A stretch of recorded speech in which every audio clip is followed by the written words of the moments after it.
Temporal, and of course, Black Bloxer, but they will be here in a little bit because we took a look at the bracket there for a moment. Here we go. Everyone is here and ready to go because, listen, I didn't look at the run of the show. Temporal, Bloxer, how are you both doing? All right, I should probably open the run of show. Yeah. Do that thing. Listen, we are going over. I lost it. I don't know. Listen, how are both of you doing here on the day? Because I know this is a very, very exciting time, but granted, we are starting off with what many are assuming is kind of a slam dunk moment for one of these teams between Belfast Storm and RIZE Gaming. Yeah, it is looking like this should be a little bit one-sided, right? You're coming in with that first seed. They had a brilliant time for themselves. Belfast Storm, they stumble in their game number 1 up against Absolved. That's not so great. And then from that moment on, they've never really looked back. They've really been able to put it together. And it felt like they got better and better as the split went on, getting themselves into just a stronger and stronger position. For RIZE, it was way more of a sort of middle-of-the-road look for them pretty much throughout the entirety of the split. They got some good wins up against a couple good teams. They lost to some teams it felt like they shouldn't have ever been losing to. So it does feel like this is a little bit one-sided, but hey, it's the Four Nations. Anything's possible. Gotta agree with that one. Temporal, are you of the same thought here on the day? Because I know you had some words back in the past for RIZE, and I think something along the lines of they're a solid team that just sometimes doesn't really hit. Yeah, they can't land it every time. You will absolutely tune into the Saturday preview show for playoffs, in which we highlighted RIZE could do it, but I think their percentage chances is the hardest of our first round matchups, just because they have so much to overcome. This is a Belfast Storm that since week 1 has not looked flawless, but has looked absolutely insurmountable. I think that is one of the things that we all talked about previously as well, is that even though Belfast Storm sit at the top of our leaderboard, they themselves have had some shaky games, and that's what they're hoping to overcome here in a full BO3. Their wins have been anything but clean, and today they want a clean win. So let's go ahead and take a look at some of the players that'll be joining us here on the day on the side of Belfast Storm. You know them, you love them, and possibly hate them, depending if you're playing against them. We got Raider, Roulette, Limsy, Fuyu, and Little Pants rounding out the roster here today. I don't know anyone who could hate such an adorable hat. The best mid laner in Birmingham, the best top laner in jungle in the league, and Little Pants and his inexorable ability to eat food.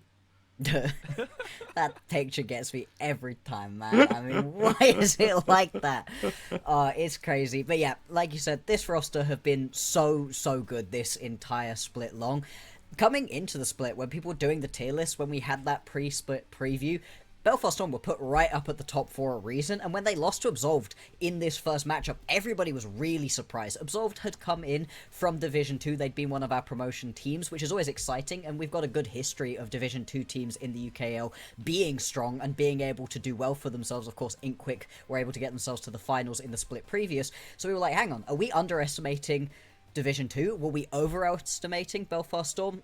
No, not really. Absolved ended up with about the split we were kind of expecting from them, and Belfast Storm, the same thing happened. They were able to just get it all together, and honestly, a lot of what we got to see was through the top side of the map. Specifically, Raider has been an absolute raid boss for the team. He's been playing a lot of very aggressive champions. If you were watching during that previous highlight package we had in their matchup versus RIZE during the regular season, him on his Darius just ripped their heads off. He's been so aggressive throughout the entire split, and has really just been able to kind of take over the league. We'll talk about him a little bit more in Temporal. I know you want to jump on in, but we got to take a look at the other team that's joining us here on the day. It is RIZE Gaming here on the day, a team that rocked in at 5th place.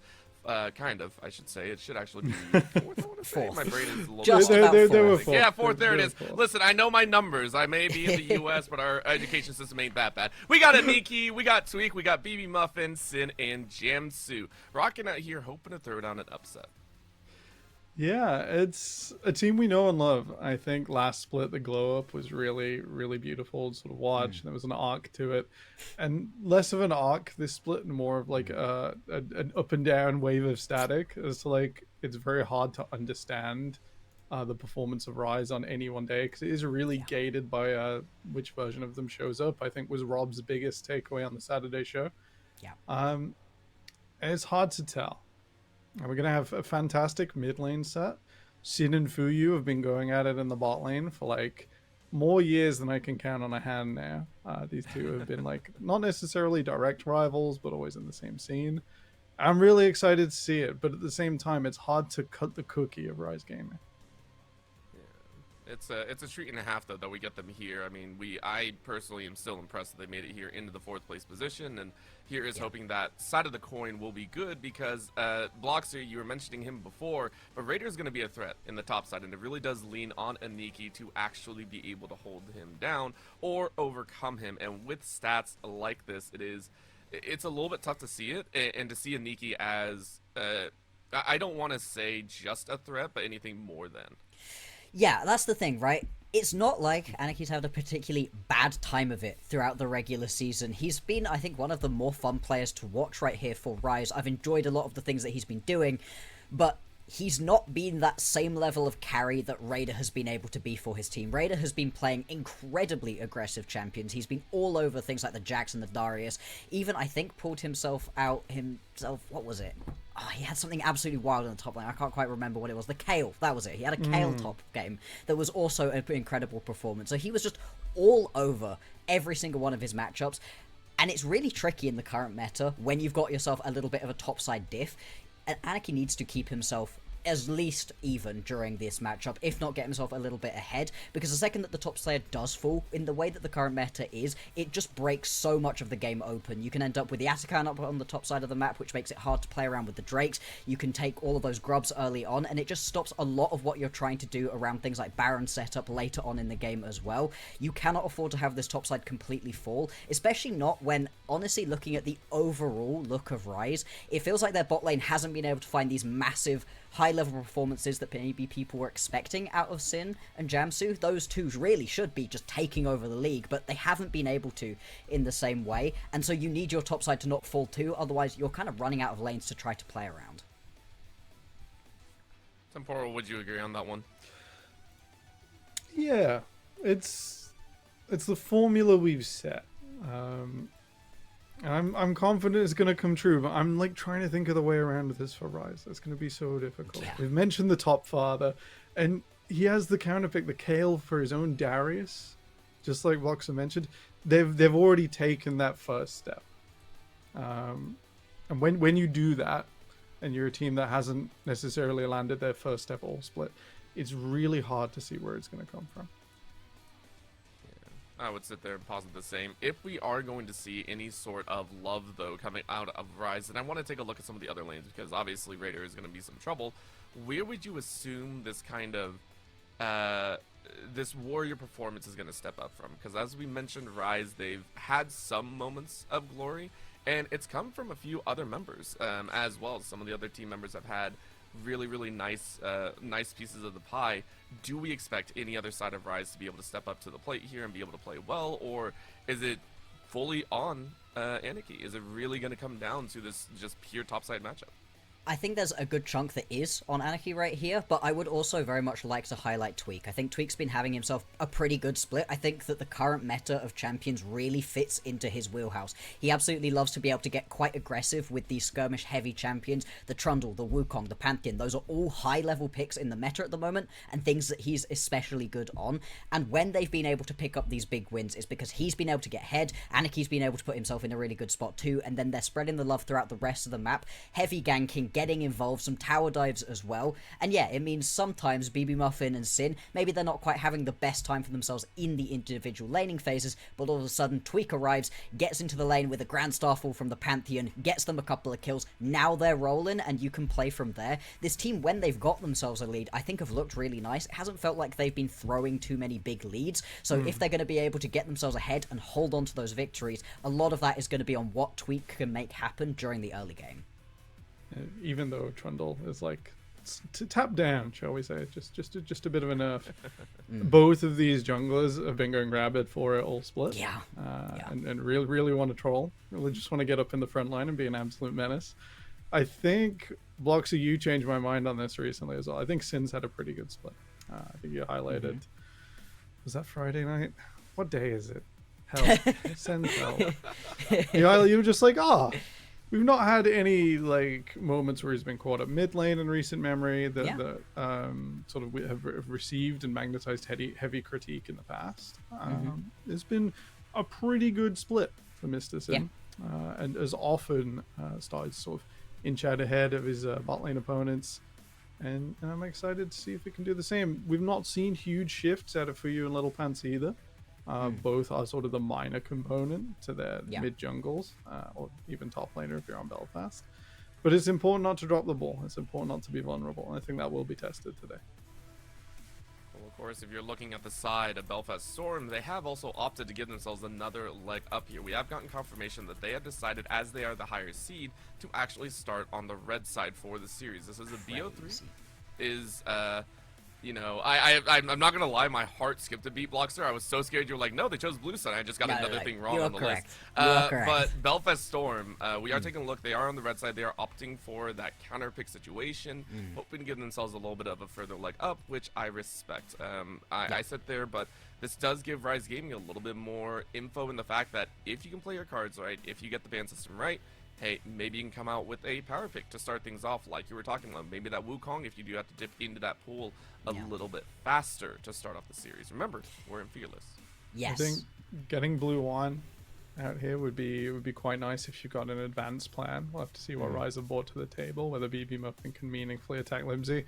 I'm totally unsurprised Belfast have picked red. This is going to be R3 jungle, R5 top lane, and maybe 5 bans to just like solidify that tactic on the screen, even if it's not for those positions.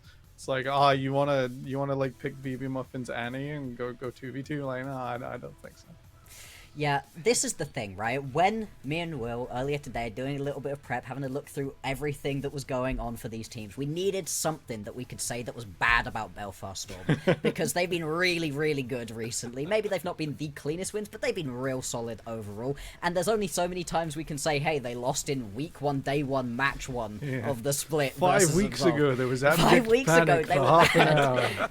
Yeah, exactly. And when scraping things together, the only thing that really was maybe dampening how excited we were about this team was that they've just kind of played the same thing time and time again, and we've had best of ones. Part of that is because they haven't really been pushed. They've been drawing a lot of the same bans time and time again, and it's meant that Limsey, very specifically, has not had to play a lot of different stuff. He's played himself pretty much 3 champions the entire time, and I'll be honest, 2 for the most part. He's been playing a ton of the Azir, a ton of the Orianna, maybe a little sprinkling of the Syndra in every now and again, just to give him something extra. Hey, maybe you take a couple of those champions away, push these champion pools a little bit further. You know, there's a chance, maybe. There's been just a lot of the same picks again and again for these members, and maybe getting into this best of 3 Fearless is going to push their champion pools a bit further here. That's excellent analysis.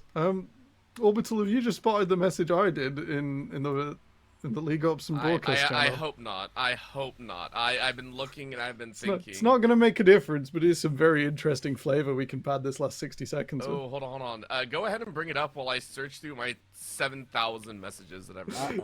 It's the one just above the green room inside our server. And Vlox's grin really does sort of embody the, we're doing it again.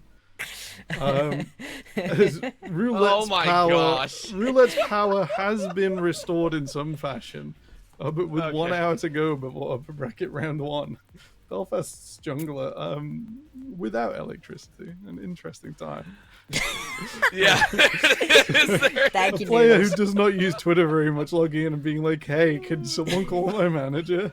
This is how you know it's bad, when you're resorting to Twitter DMs. This is what happens when Discord breaks on the broadcast as well. People DMing each other on Twitter, be like, help. Please, I'm locked out. You know what? I appreciate that this is one thing that I didn't know, because I didn't know where I was looking. That's amazing, by the way. Listen, if we find a way to play League without electricity, I will be more than impressed. Isn't that what you guys do when you go to sleep? You just close your eyes and the Tetris effect turns on? Are you not God, I hate the fact like that you called it the Tetris effect, because that's the only thing I see if I do that. Yeah. I don't like that. Except it's not Tetris. It happens. It's fine. Don't worry about it. It's gonna all be fine. The League of Legends is gonna be played. Roulette's gonna I think go to an internet cafe potentially to play the games, which is always great. You never really want to be out of your setup. Hey, when we were thinking about ways for RIZE to get into this matchup, here's the second way. DDoS roulette. Make sure you can't play the video game. This is just IRL doxing here, just making sure to like knock out internet, knock out electricity. No, they did get confirmation. He ran to a gaming cafe, then they phoned him saying electricity's back, so he ran back home.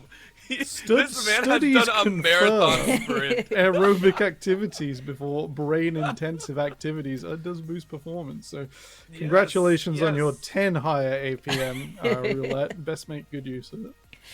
Yeah, that does remind me of the times where gaming houses and everything and teams were first formed back in like 2013 for League, and people were starting to introduce, training regimens.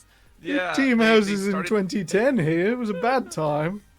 No, they did exist. That's fair. Good lord. But they were introducing training regimens. Everyone thought they were crazy, and then it's like, oh yeah, those coaches very qualified. Yeah, we don't talk one about treadmill never used in the corner. Let's pull this back in, because one player has gotten electricity, 9 other players have also got electricity. Yeah. What do we expect to see come out here? Considering again for RIZE, as we mentioned, they are on blue side to start. What do we expect to see from them, or do we expect to see certain champions banned away from either side? Please get rid of the Darius. Like, I know it's a very specific pick, but it works into a lot of what Anarchy really likes to play. It's what they beat them on in the last matchup. Maybe you can leave it open and just hope that he's not going to take it, but especially when Belfast Storm have got themselves that R5 available, that's one of those pickups that I would be looking to take off of the board as quickly as possible. Yeah, I like this from RIZE. You're completely right. Starting that handshake off leaves Anarchy in a rough position later on. Yeah. All right, Gwen. I will say, I do like the fact that we have 3 sets of boxes down below, and we will never reach that because it's BO3 right now. Shout out to our production though, getting us ready for the BO5s in the future. Which, if you're watching the UKEL here, please watch it all the way through. You know the BO5s are going to be really, really spicy. All of those boxes are going to be populated at least once in this tournament. You know this for sure. What are these bans here? We got the top lane focus. Raider ain't getting 2 of their main champs, and then the Gwen and the Pantheon specifically. Tweak and Anarchy kind of focused here. Yeah, I'm not too surprised early on. This is exactly what we were expecting, with a lot of people taking away top lane pickups. I was also wondering if we were going to see something like the Syndra taken off the board over on the other side for RIZE, so interesting that they're going to take that away from BB, again, one of his favourite champions to go towards. He's got plenty still available. I do wonder if you want to take BB Muffin's champion early on. You've still got yourself the Talia if you want to grab that nice and early. You've also still got things like the Wukong available in the jungle. A ton of these high priority picks have slipped through because of the heavy focus up towards the top side. Ooh, I don't believe either of these hovers. Well, you say that, but it's locked in. We have a Yunara here. Sin being granted, a champion that has kind of stormed the rifts a little bit. And then an answer of an Azir? Tom, you talk about this, because I know we both got thoughts. Hyper carries have fallen off in League of Legends over years, and we're going to keep this real small because Control Mage make you die, and you've given Limsey his favorite one. I want Sin to pop off, and I was like, you know, Sin, it's game 1, just eat the B1 Varus, just consume it, and then have fun in game 2, because you deserve to win lane, you deserve to win game. We're not doing that, and despite Yunara having a pretty good time messing with Trundle, as long as she has a decent shift away over the pillar, you could have just played on here, Varus. Yeah. I'm shocked that you now leave the Varus open, right? That's been B1able the entire year. It's never fallen off. And the idea of giving it over to Belfast right here, Fuyu can play it absolutely fine. Everybody at this point in the bottom lane can play it because it's been around for so long. And paired up alongside that Azir, you've got so much extra range over your opponents if that's the way you want to go. Then again, Fuyu and Little Pants, they are unlocked to go and be aggressive as well if they want it. RIZE, they are drafting this one really odd. I mean, another thing we were looking at was RIZE have had some really weird drafts. They had one versus Inkquick most recently, where looking at the draft, it didn't feel particularly playable for them. So far, I'm not saying that you can't play this one out, but I'm surprised to see the Yone locked in here, not alongside the Sejuani. That's usually the combo we see, but fine, whatever. We've got Anila. What? All right. Nautilus or Alistair must be banned here from Rise. This is a decent gambit to Yeah. go with the melee support. I think Neela's been in a really good position for a little while now, and for you known to play with the dark technology, where better to test it than where we are now. No, not I just think that, I think game that's the one right of all response. things. You I see the think- Yunara, it is the best time considering this is your safety net game, and there it is, like you called Temporal, immediately the Alistar ban. Yeah, it has to be Nautilus as well, even though Brom off the table as well. Like Belfast are playing straight in for it. The Maokai is good into those champions. Don't get me wrong. Unfortunately, if he's Sure. behind on levels, will massively suffer, especially if there is a cross point before 6. If he's 3 against 4, 4 against 5, the tree will get squished.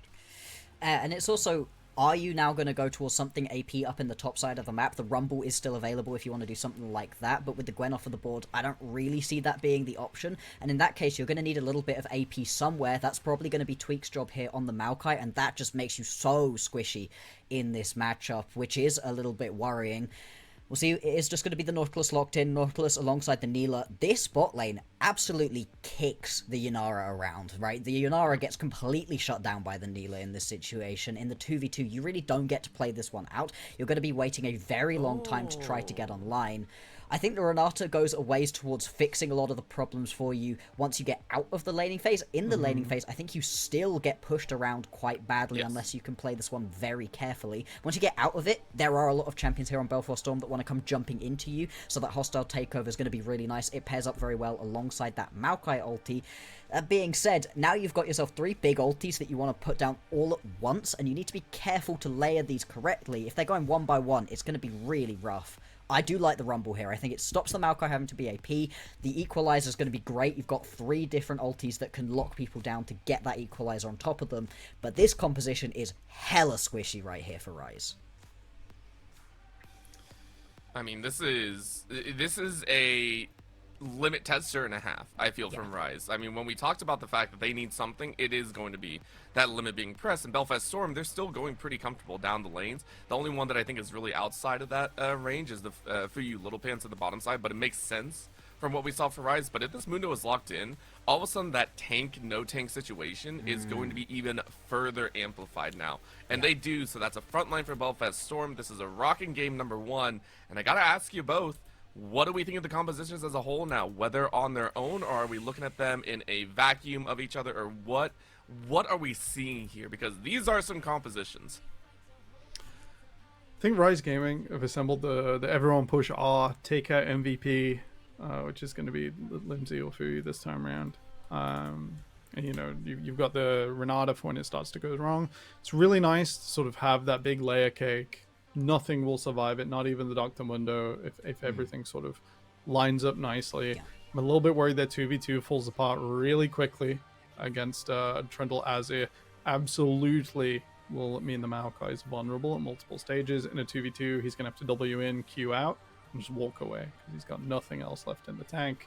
Because all Trundle has to do is right-click you and hand off keyboard, which is very funny. Belfast Storm, it's a bit more flat of a power profile, I think, than what we've seen. I'm excited to see what this bot lane comes out, even if Raider is going to be taking more of a backseat. I was expecting the Aurelia there.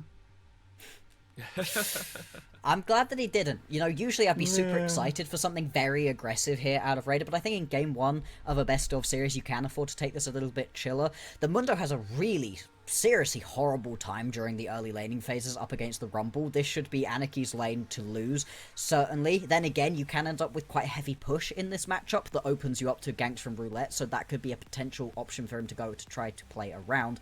Other than that, he's just trying to be that big beefy bit of front line, as we were talking about, right? There's so much more tankiness that you can play around here for Belfast, and that's going to make these later game team fights that much easier to execute. If you can step up to a bush and not worry that your Mundo's going to evaporate while trying to check, if you can check with the hook, with the pillar, there's lots of ways to get into these brushes and not be so worried about walking into darkness here for Belfast Storm. Like you said though, Tom, flatter damage profile. You're not necessarily looking for that wombo, and you need to buy enough space here for Limsey and Fuyu to be able to sit and hit, and that can be tricky into a wombo combo composition like RIZE have for themselves. I think this is very, very interesting, and I do respect the gambit here out of RIZE. It's wild, and if it goes wrong so badly and so quickly that we might be talking about getting ready for for game 2 in 20 minutes. But if it starts working, if they get that early gold into their back pockets, the snowball is absolutely there.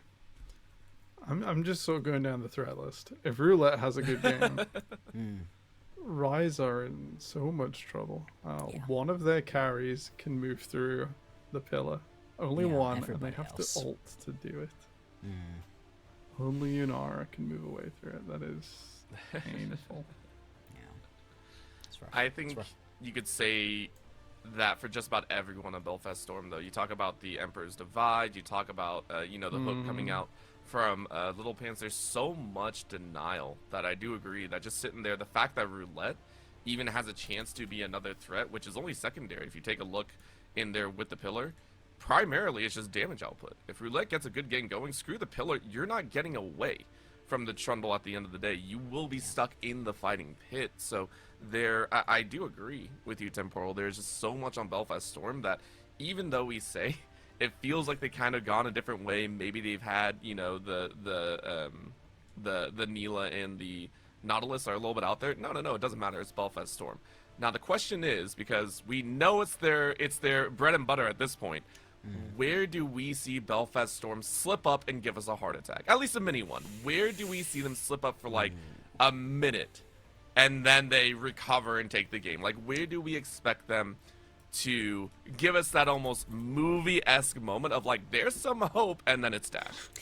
Hey, of all the champions to get yourself a little bit too hyphy with, I think Neela's pretty high up there for ADCs. And Fuyu he has those moments, right? Those moments where you're like, that's 4 of your opponents here, and I'm not so sure that you're going to be able to walk this one out. Neela, of all champions, also does help get you away from that situation. You can be really, really annoying just getting to pop that R and wander your way through fights that look like they should be complete losses. But that's where the heart attack is coming here, I worry. If Fuyu jumps in a little bit too far and Little Pants can't follow him up, he's a little bit too far away from Roulette to be able to go and get him and try to get involved, that could be some heart attack moments. And as we've been saying, with the RIZE composition that they have, they can snap engage on someone very quickly. We will want them to hit all of these big ultis on top of multiple members, but if you step out of position, the catch potential is very much there. They can just snap engage onto you. So you're going to have to play this one out very carefully here as Belfast Storm, at least for the first 15 minutes. Once you get yourself far enough ahead, if they're able to establish an early lead, then you can play with a little bit of extra freedom. But pre-15,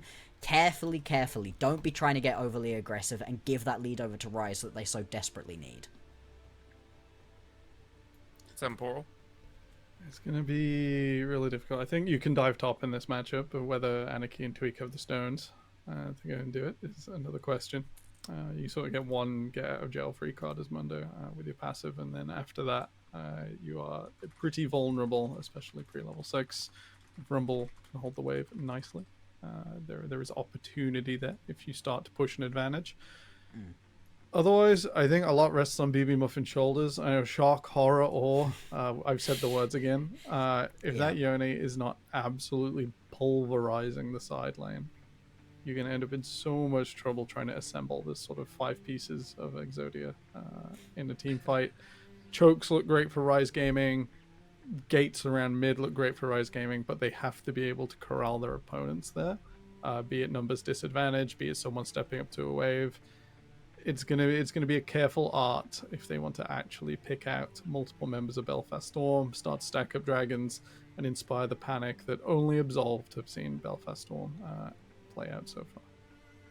Well, let's see if they can do it right now. Both RIZE and Belfast Storm are ready to go with this match. Of course, this is only game number 1 because there's more games along the way if RIZE allow it. And we have some very, very short predictions to go ahead and toss up, which were supposed to be seen before the draft. And now, I don't think they change anytime soon. I'm not going to give anyone any time to go ahead and defend their predictions because I don't want to defend mine by a mile. Let's go ahead and throw it over to the casters. We got Brackish Brit and Rob on the desk ready to take us in the game. Thank you so much, Orbital and the desk. I am indeed Brackish Brit. There is also a Rob to my left, at least.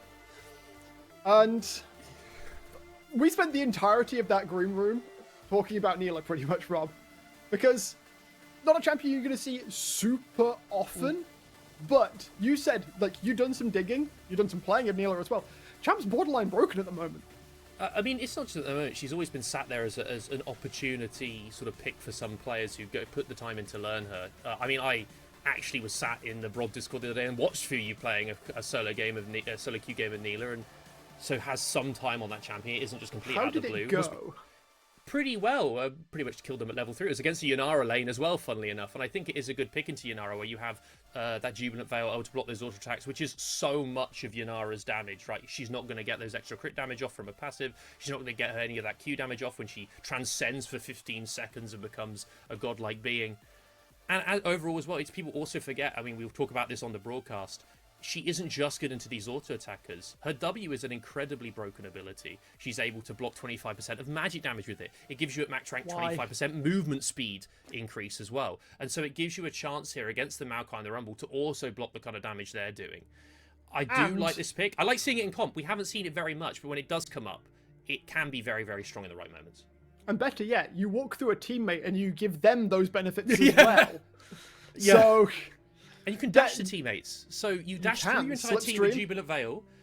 Rumble ult comes down. Suddenly 25% damage reduction across the entirety of Rumble Ultimate. Sounds pretty damn good to me. So I think overall I am quite liking what Belfast have brought out. It's their standard style. Raider on Mundo, which he had a great performance against Good Chi. The Trundle, which is always in the meta at the moment, which kind of denies Tweak's pool as well of these AD bruisers. And then the Azir for Limsey, and then you'd have this little extra bit of spice, little picante Neela on the top. I love it. I really like what Belfast Storm have cooked in this draft so far. I'd go so far. This is a rich bit of spice. Like, we're going expensive. I think we're going like saffron kind of levels of effort put in by Belfast to just, as you said, spice this draft up, make it perhaps just a little bit more difficult for RIZE. On the other side of things, yes, they have a very nice wombo combo with Nature's Grass coming over, Hostile Takeover, drop an Equalizer on top of that as well. But as you just detailed, Belfast Storm, they have tools to deal with that. And even from the first moment of draft, we did have the question mark of, as the desk said, Limsey's not played all that many champions. They even banned his Syndra. Like, you could have taken the Azir, force the Orianna if you play game 1, keep the Syndra under wraps, and you're very quickly forcing Limsey to play different champs. So maybe it's take his Orianna game 2, or do they just think Limsey's not the problem? I can imagine they probably look at the team and say Raider is the big star here, right? Raider is the one that we're going to have to shut down in some capacity. And now the more I think about it, the more hard I think it's hard. Equally, it's very hard to shut this Mundo down in this game, right? You're not going to. He's just going to walk through Renata's ultimate, for example, with his passive. You're going to have to remove that first somehow, which is going to be very difficult because no one really wants to go into melee range of like a 3-item Mundo who 2-shots you. So it's going to be hard for them to do that. Overall, though, I think that's going to be the solemn duty of Tweak. Like his solemn duty before he gets sacrifice. turned to lumber.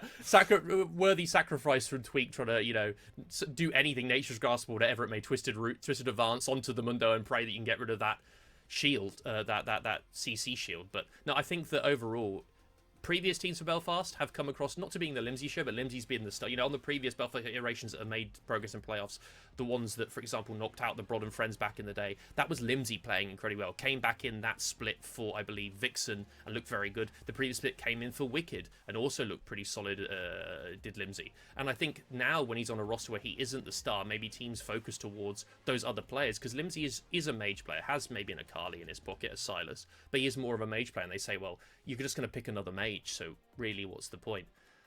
I do have questions there because it is so solid for a team to be able to sit there and say, we can just take Azir blind every game, we'll play around it, and Azir fits most comps. Limsey's confident on it. It's all win-win-win. So I am a bit surprised we didn't see a bit of a pinch, but don't forget this is Fearless, so it is only game 1. We'll see if they can actually, punish the fact that now this Azir's off the table. We've gone for this Yone, which also to me is interesting to see BB Muffin playing this, because we expect BB Muffin to play those mages as well. We've seen a lot of Hui. Yeah. You said in the green room he plays a lot of Ziggs, which is pretty decent into Azir. He obviously, the Syndra was banned against him. He can play Orianna. He used Talia as another one, which he looked really, really good on against the Bandits back in the round robin. Question is, why have they gone towards this Yone? Is this stuff they've really been practicing? I've heard rumors they've been screening pretty much every day last week. Like, RIZE want to win this series. And so if they're putting that time in, if this is what they've come up with, we'll see if they can make it actually happen, because I still had a few questions around like the Renata pick. It's a Jamsu special, but into the Nautilus Neela, is that a good enough lane? I want to see if RIZE have come up with the answers, because at the moment, I mean, we can bring up our own predictions, I believe. I don't know, but I know I've predicted Belfast 2-0 for this, and it's hard to go against that, really, isn't it, when you see what they've done? It's pretty difficult to say not. Like, everybody saw the league stage that Belfast Storm had. Everybody saw that RIZE, while they had some shining moments, as Temporal said, it's this sort of variance graph. There's so much static that it's hard to infer from the good points and the bad where the team truly sits. Now, a week of just knuckling down, ready for this one series, it could be they've identified a weakness in Belfast Storm that perhaps some of others might not have noticed. I mean, we mentioned the Renata. Maybe that isn't the strongest of lanes. Of course, Yunara needs some time to get online. She doesn't get to just press Q at whenever she wants in a fight. She needs to stack it up, and she needs to keep those stacks up for the time a skirmish is going to begin. The question then goes, do we need Tweak down there in the early game? Do we try and leave Aniki off towards the top side? The Rumble shouldn't have the hardest time on his own in the 1v1 versus the Mundo. The problem is, what happens if Roulette goes top? Because we highlighted that top lane is the place to be in this series. Yeah, and it's Raider, right? That's the big thing. It's Raider on a tank, which usually he likes to play the carries, but a Mundo is a carry tank. Mundo's not a tank. I'm sorry, we need to get through this propaganda. Mundo is not a tank. Yeah, he is not a tank. Mundo is everything. He's the alpha and the omega. Well, he's just like, I think the best example of what a Juggernaut should be in this game. Like, he is big, he is beefy, he does a surprising amount of damage, but he has, like, he can run at you quickly, but as long as you use something to knock that passive off, then you're going to be able to keep him at arm's length. The problem is, of course, the entire rest of his team still needs to be worried about. And that's where Mundo usually finds his value. It's like, okay, well, one big piece of CC has now been used. We can go in with the Nautilus hook. We can follow that up with the Shuffle. We can follow that up with the Apotheosis. And so RIZE going to have to be very, very choosy with what CC they commit to try and get that passive off the Mundo before a fight is initiated. Or, of course, if a fight starts and Mundo's coming in, being wary of the fact that, one CC isn't going to be enough. Yeah, and if we watch that again, look at the game, the very final game of the split for the round robin for Belfast was against Gucci. He played that Mundo, and there's at the end of that game, he's 100 something CS up. He's got his 3 items, got the Heartsteel, got the Warlords, got the Tiamat. He walks at Mara and he basically 2-shots the ADC of Gucci. And I think that is a similar situation we could be seeing here, where no matter what you do, you try and keep him down. The Mundo goes where he pleases, runs you over in 2 autos, and you're just left in tears. And you say, "What's this broken champion doing in my game?"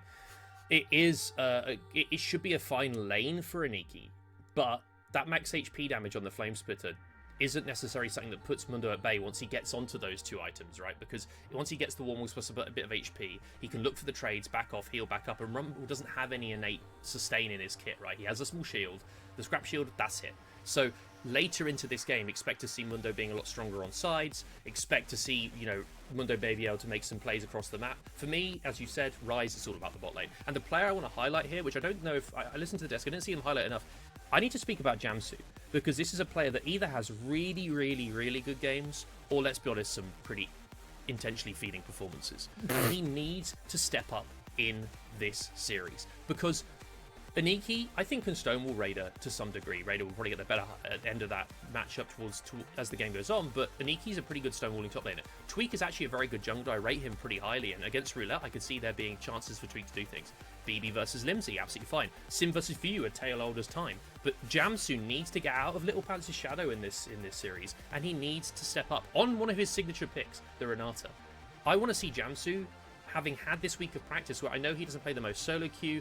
I said it on the preview show, he goes off and plays Valorant with the honeys. He needs to sit there today, lock in, and carry RIZE to the upper bracket. Because RIZE, these players, they want to go to the LAN in the end for finals. They want to be on stage. They really want to be facing, Sin wants to face his previous team, Jamsu too, in Broad and Friends. They'd love to see a RIZE versus Broad and Friends final, right?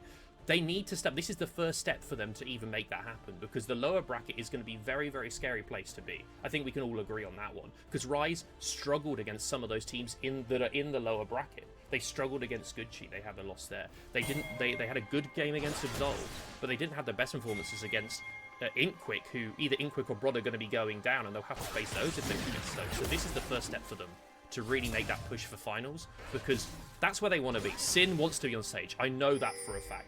That's why they're grinding for this. Brackish Brit, they want to be there. Sim wants that more than anything, to show that he is the best, one of the best, if not the best ADC in the UK. 40 players are walking onto the Rift multiple times, of course, over the course of this bracket stage. Only 10 of them will make it to that grand finals in Stoke, Rob. Step number 1, as you say, for RIZE Gaming is an upset, and it would be an upset. First versus fourth, up against Belfast Storm, a team who looked so strong for a vast majority of the league stage. And we've got to remember that, yeah, okay, they had that first loss in the very first game of the split up against Absolved, but we've seen them grow. We have seen them over the course of the league stage. Like, yes, 8-1 scoreline, but they went from quite unclean, quite scrappy gameplay to something a good deal more coordinated. And I'm not going to say they're the cleanest team in the world.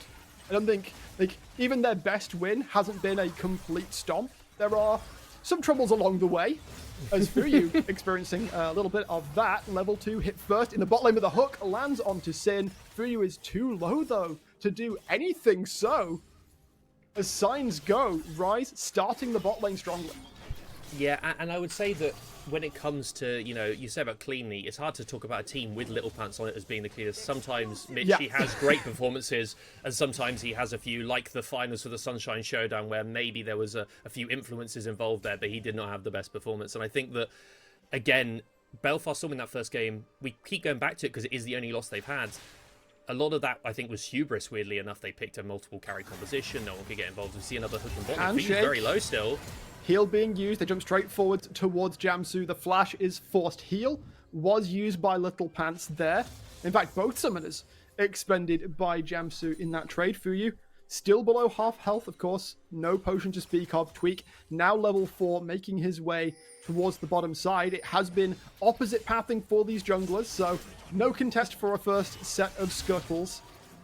We do see where priorities may lie. There is a ward there for Aniki, so should Roulette try and make his way top lane, it would be spotted out. Instead, he'll walk into the opposing jungle to get off his first reset, as Raider not having the best time in the early trades, but that is entirely to be expected.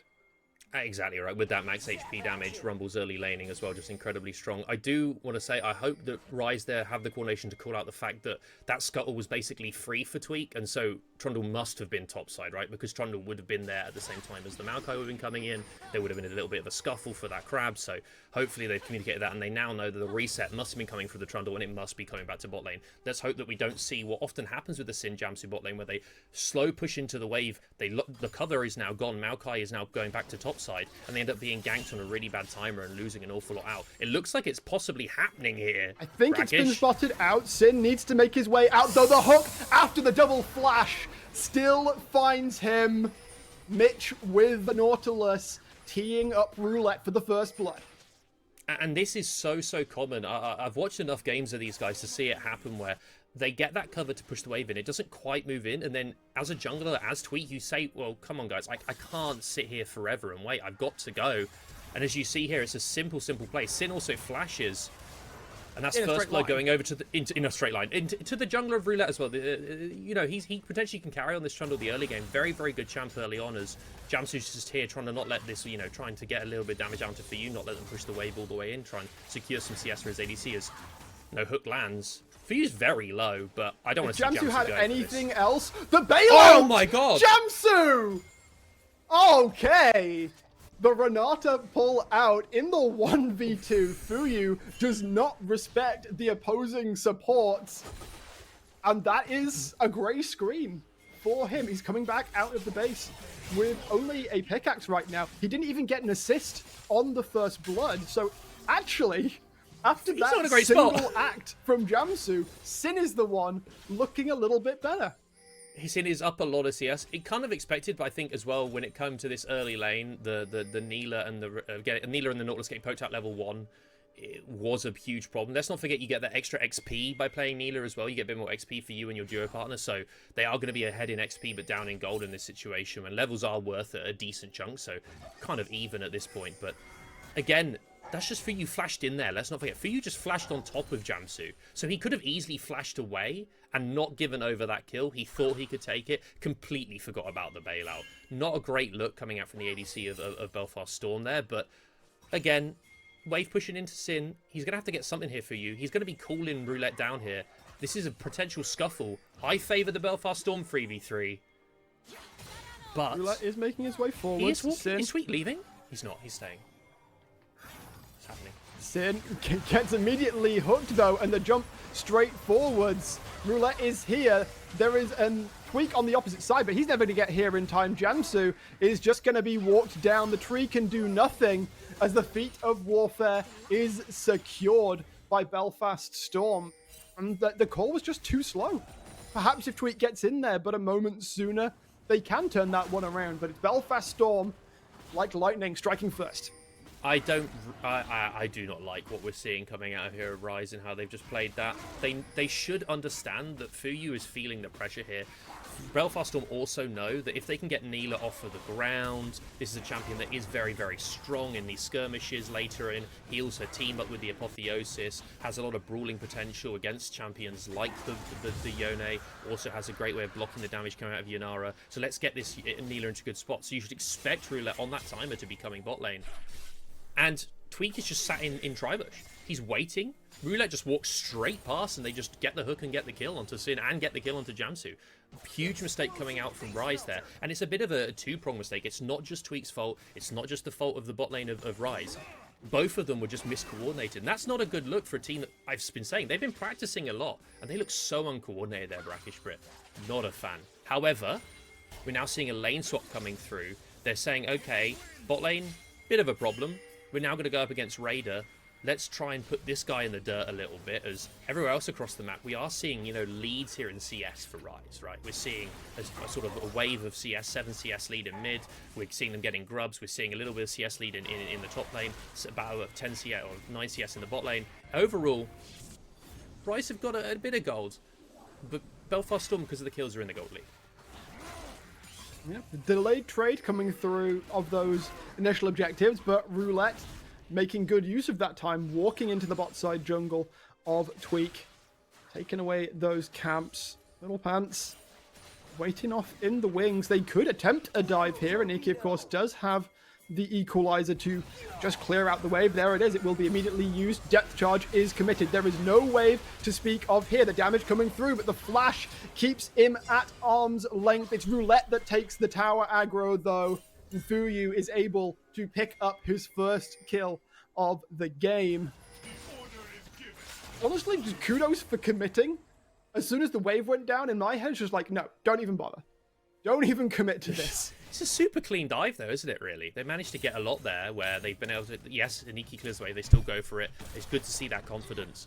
And now, because you've decided to swap back, but Aniki died on one side, but Raider didn't, it means that Raider now gets a chance to hit this top turret for free, get a couple of plates. Mundo is an absolute turret destroyer because of the auto-attack reset on his E, because of Demolish, the HP buffing Demolish even further. And so now we're seeing what was a lead in top lane, because of the lane swap that RIZE looked like they initiated. Now it's a lead for Raider in that situation, where he now gets his reset. He doesn't have TP, but it doesn't matter because the wave position is good. So Raider's feeling really, really good, even off of a swap that's initiated on him. Now the bot lane of Belfast are also feeling really good, getting that kill onto the Neela, who is down a bit of CS, but that'll be absolutely fine once she gets a couple items, like the Collector on board. And right on the line, hooks out, he's alive, he's okay. So every play that RIZE is trying to do is just not working, as just trades the mid lane, but no kill should be going over here. As I mean, Limsey takes BB very low.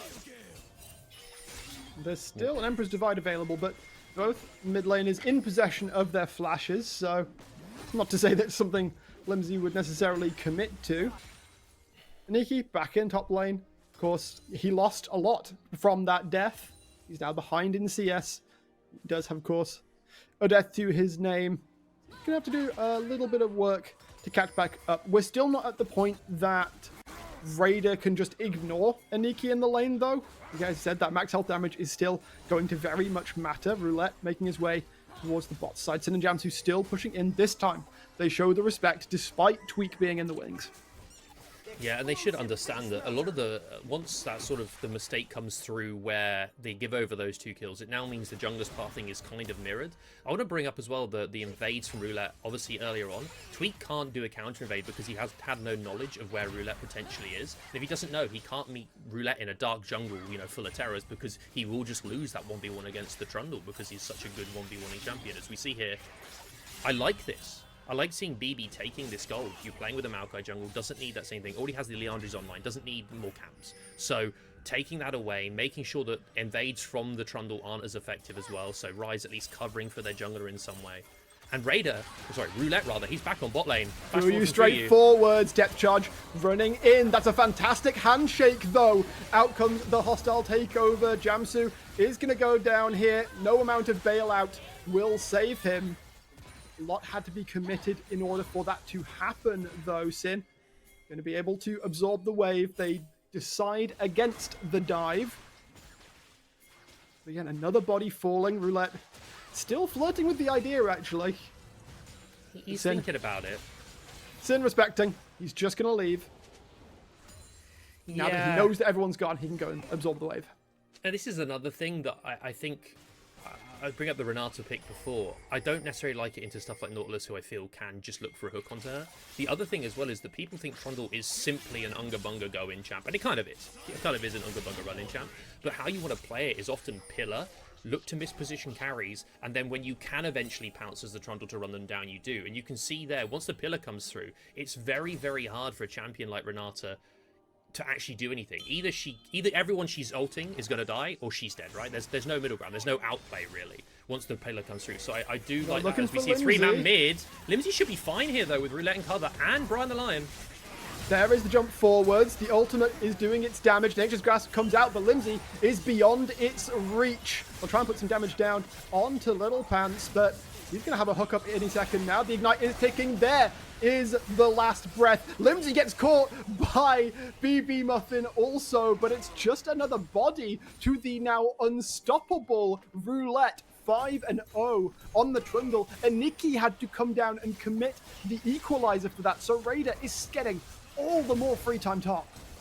And they commit an awful lot here to try and get Limsey, who does eventually manage to dash out of there, but ends up falling on the backside, right? But Brian the Lion buys a lot of time, ends up using the heal, does fall down, but you see here there's no Tormented Show, what is it called, the Yone to snap him back? I can't remember. Either way, it doesn't matter. Unbound have soul, that or soul unbound. Soul unbound or something like that. He doesn't have that to snap him back. So it means that he is fully committed to that dive. Does end up picking up a kill onto Limsey as well, which is a good thing for them to get. However, as you said, this Trundle is now very, very scary.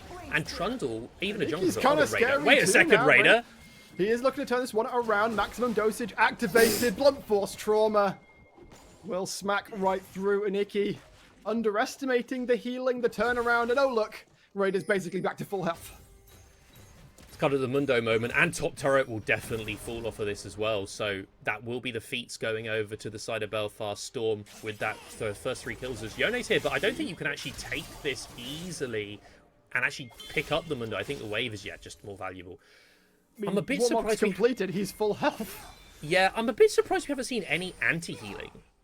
Even though it delays your Liandry's, the starter pack of the Fated Ashes plus the Oblivion Orb is very strong on someone like the Rumble. It does delay your Liandry's spike, but when you're against Trundle, who does heal a lot from his passive and his ultimate, when you have a Mundo who's going to be healing a lot, you have a lot of healing on Neela as well. Let's not forget she echoes shields and heals back to her allies as well.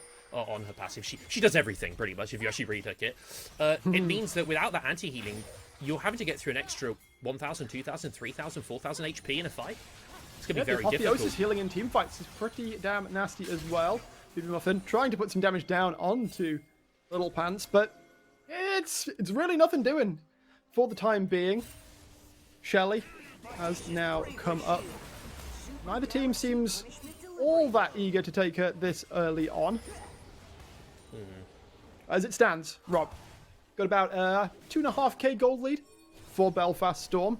Despite some great early plays from RIZE, we had that early advantage in bot lane, but echoes of the league stage. Moments of disrespect, moments of not being quite committed to the given play. Yeah, like, Raider... It's difficult. Still at 2/3 health after the big trade. It's basically just it's just that we're now seeing when you have this solid comp as Limsey Ooh, squad. I beat think him this up is going to be a in, dead looking for an Azir. angle. Here comes Tweak from the opposite side. The Sundisk is still up. The root lands. Can Tweak find the damage here? He's having to walk past the Sundisk. No, Roulette just locks him down with the pillar once again. Jamsu caught by the depth charge. Doesn't have a flash available. Could use a hostile takeover, but it would not matter in the slightest. Belfast Storm take yet more kills. And oh look, Shelly is awaiting. Raider has the maximum dosage available as well. He can just walk under the tower. He And can if just run at realizes you and this, dive. he has to leave. Yeah, I want to say that on the desk they talk about the lane. The early lane is very, very good for Rumble, but once you get a bit of HP onto the Mundo, once he gets that ultimate, although I do think there should be some anti-healing coming through to deny the amount of healing that Mundo does do, it is very easy for Mundo just to perma-push waves and then take the fight, you know, because you're always doing the damage. With the Mundo's auto-attack reset, it also pushes the minion through the wave, does damage to the Rumble, and slowly pokes this Rumble down. Again, sustain, very, very important in top lane. Rumble doesn't have it, so his early lane has to make up for it, but he doesn't have it here as we see the replay. Limsey caught, but it's a lot of, again, a disconnected play, right? You see first the Yone go in with that Soul Unbound. That means that has to snap back, isn't able to get anything done, and then Tweak is caught there as Roulette's there to cover. And on the backside here, Jamsu just way too far up, following Roulette up, but caught out as well. 2 kills over to the side of Belfast Storm. And now it goes from bad to worse for RIZE. In this game 1, we saw what they might have been trying to do, what they might be trying to pick up in their first game, and it's not happening as Raider right now. He's feeling really, really, really good in this 1v1, and he's got to 2 run items down completed. I mean, he's already completed Heartsteel. He just wants to get that auto attack off. Thankfully, the slows are going to be enough to keep him at bay. But also, one thing we didn't quite touch on in that replay, that entire play was completely spotted out by a control ward in that top river brush. From Tweak walking up the river, Belfast Storm had full knowledge of what was going on. It was child's play for Roulette to walk up behind Tweak and force him to have no way out. It was child's play for them to collapse on Jamsu because they have complete control of vision in that quadrant of the map. Now, that gold lead over 4k. Their tier 1 turret is being threatened by Raider. Tweak has to flash away. Blunt Force Trauma will end that one. Sin is trying to do that damage, but look, the damage is not happening. Jubilant Veil completely nopes this Yunara damage. Roulette does finally get taken down and shut down by BB Muffin. Sin still trying to chase. Limsey has the ultimate available. He's trying to hold on to it. Here comes Aniki though. Gets the double kill on the cross map. Fuyu and Little Pants drop down. It's chaotic as all hell. Sin still killless, but does what is needed of him in that fight. Raider, we're going to keep an eye in on this as we will get a replay of Aniki just barbecuing. Yeah, just cooking people. I want to shout out earlier on this fight, Sin playing it really, really well as well. Standing back, letting, you know, his team, his front line, well, I say front line, Renato, not really that, but fall. And Sin right there showing the power of the Yunara. Once the Jubilant Veil does fall off, an awful lot of damage comes through. There's I was Tweak. concerned They for a should pick this while. up. They should pick this up. It should be pretty easy. They just need to make sure they get out of dodge before they, you know, don't stick around to try and do anything else. They haven't bothered, so that's a good thing to see. Let's not forget, Atakan is spawning in 10 seconds. Yeah, there were Belfast bodies inbound to the bot lane, but this reset means that Belfast identified pretty this much as a reset. The Atakan will be free, and that is I mean, not Tweak what we're is being seeing in these fights with the explosions. he's being completely muscled out of his own jungle. Roulette already has the level lead. Tweak, you don't... It's not worth it for a red buff, my dude. There, I mean, there's a bailout. It's not going to matter enough, I don't think. Fuyu with the Apotheosis healing. They're trying to drop the damage down. Jubilant Veil isn't there. In fact, they have overcommitted. Sin gets the kill onto Fuyu. Little Pants drops also.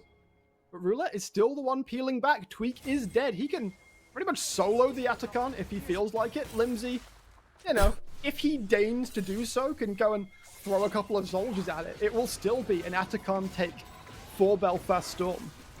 Yeah, I mean, at least RIZE have sniffed this out. They also go, listen, there's 3 of us here. We should be able to take this fight. Yes, we don't have the Transcendence for the Yanara, but it should be absolutely fine, as we saw their BBTP top to try and deny Raider getting that top turret. It does get half HP of it. Raider's very low, but again, you look at the healing, it's just too much. Didn't even have to use his ultimate there, Raider. So he's absolutely fine. And right now, although we are seeing Belfast make a few slip-ups, the fight in the mid lane kind of goes even, but in the way of what RIZE wanted, and then that fight in the jungle, Tweak gets caught out, but it's really Tweak starting a fight because his team, he knows he trusts his team will come in. Overall, RIZE have picked up a few kills here. I don't really think they should have, but again, I'm really shocked to see, I'll keep bringing up, where is the anti-healing? Because as this goes on, it's gonna get harder and harder to burst through the Mundo, even with the damage coming out from the Rumble, who really, either the Rumble or the Maokai should be looking somewhere here to deny what is essentially, it's free real estate. Brackish, it's free real estate to deny the healing on these champions. And they're not doing it. As I was speaking behind the scenes about the build on Neela, I didn't see this. Yuntao's into shield bow. It's not the standard. Usually you see stuff like collect it into IE. So I wonder how much damage Fuyu is actually doing, or whether he's just a utility bot. As Aniki, he's caught out. No flash. And I mean, just deceased. This is something that could have happened from minute 3, 4 in the game.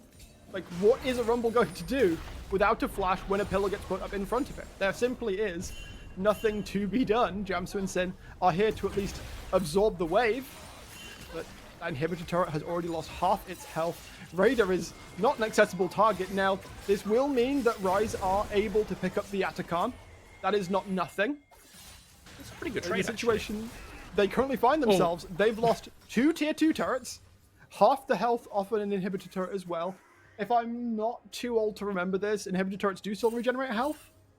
Yes, I believe.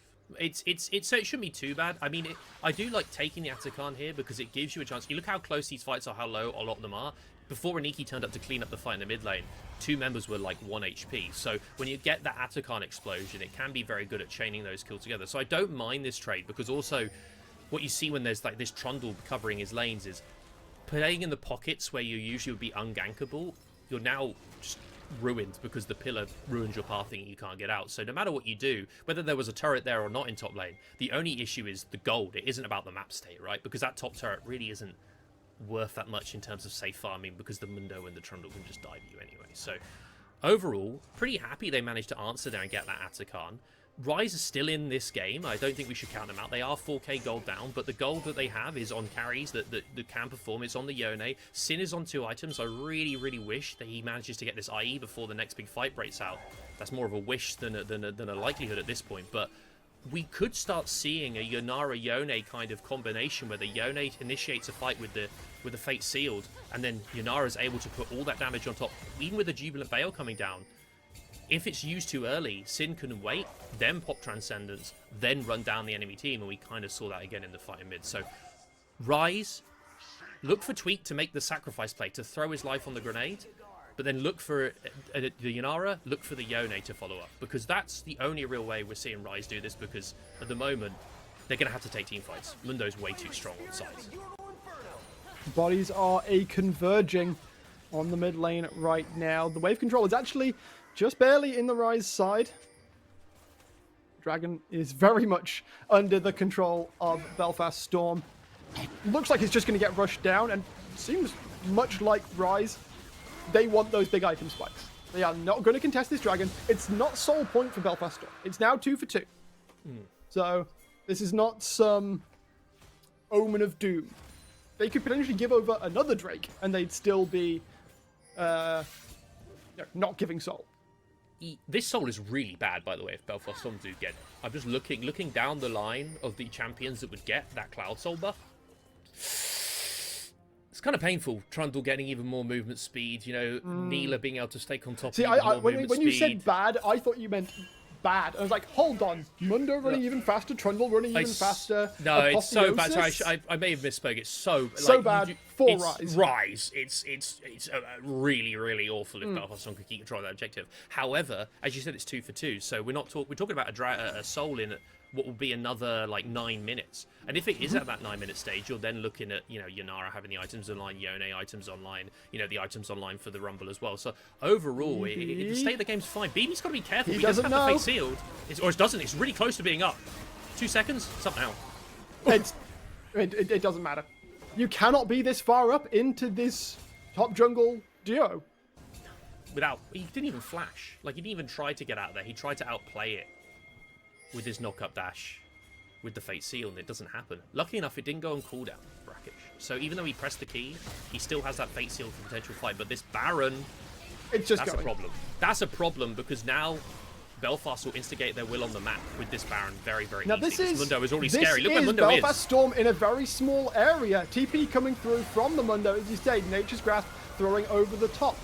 Hostile Takeover going over the top as well. It's gonna be Raider providing the body block, and with that amount of health, he's not Lindsay. ever going down. Jamsu has to use the bailout on himself, not surviving. Sin gets flashed on and taken down. Aniki will go golden, but he's in the middle of 5 members of the Belfast Storm, and it's a thundering their way down the mid lane with the Baron in tow, with 4 bodies on the floor for at least 25 seconds. It's looking at me, Rob, like this game might just be over. I just think, RIZE, you've lost BB. He's the one who stays in front, gives Sin the space, and you can see that without that Yone going forward, there's no chance for Sin to make a play with the Transcendence. Belfast Storm will take this game 1. Bean. Nothing BB can do. He can try as he might, but it's over, and this will be 1-0 to Belfast Storm. Stable drafts, you know, what they wanted to take, they got their Azir, they'll get the Trundle. We'll see what now Limsey goes towards, because we know that he is an Azir merchant currently in the league, so to speak, although he does have other champions. I'm not calling him out on that one. But RIZE, I'm not happy with how that game ended. They were neck and neck. Mistakes where they get caught out. They're given some chances to come back. They get that Atakan. But that ending, I think you just got to give the Baron up and try and play a fight in 10 minutes time. I think trying Smacks to play of for that panic. Baron, it just sparked, like, look at the Jamsu's ultimate there, for example. Who was he going for? Wait for them to peel off the Baron to try and kill you. I just think they played it a bit too fast. They're a bit too high fee. They're a bit too nervous. Lock in. It's simple. Lock in and try and at least take us to 3 games and show that Belfast Storm can bleed. Because for the past 9 games they played, barring the very first one in the league, they've looked unstoppable. As we've said though, not unstoppable, but the cleanest. Definitely they can bleed. We're just yet to find a team that can make them bleed. We'll have to see when game 2 rolls around if RIZE can take that shot. As you said, it's lock in or get knocked out of the upper bracket. Obviously, lifeline of the lower bracket is still available to them, but obviously you want to hold on to that as long as possible. We're going to throw it back across to the analyst desk now. Orbital and Co. Take it away. I'm still not defending my pick for the series. That was amazing for Belfast Storm, and I think it answered a lot of questions that we actually had originally. We had expectations, and we had an understanding, and we were looking at it at a realistic mindset. To me, they did more than that. That was a very, very clean game number 1. Yeah, it was very one-sided. I think we didn't see the big Exodia come together, all 5 pieces. Ignore the game time at the top. It was quick. It wasn't that quick. And it wasn't a snap of the fingers.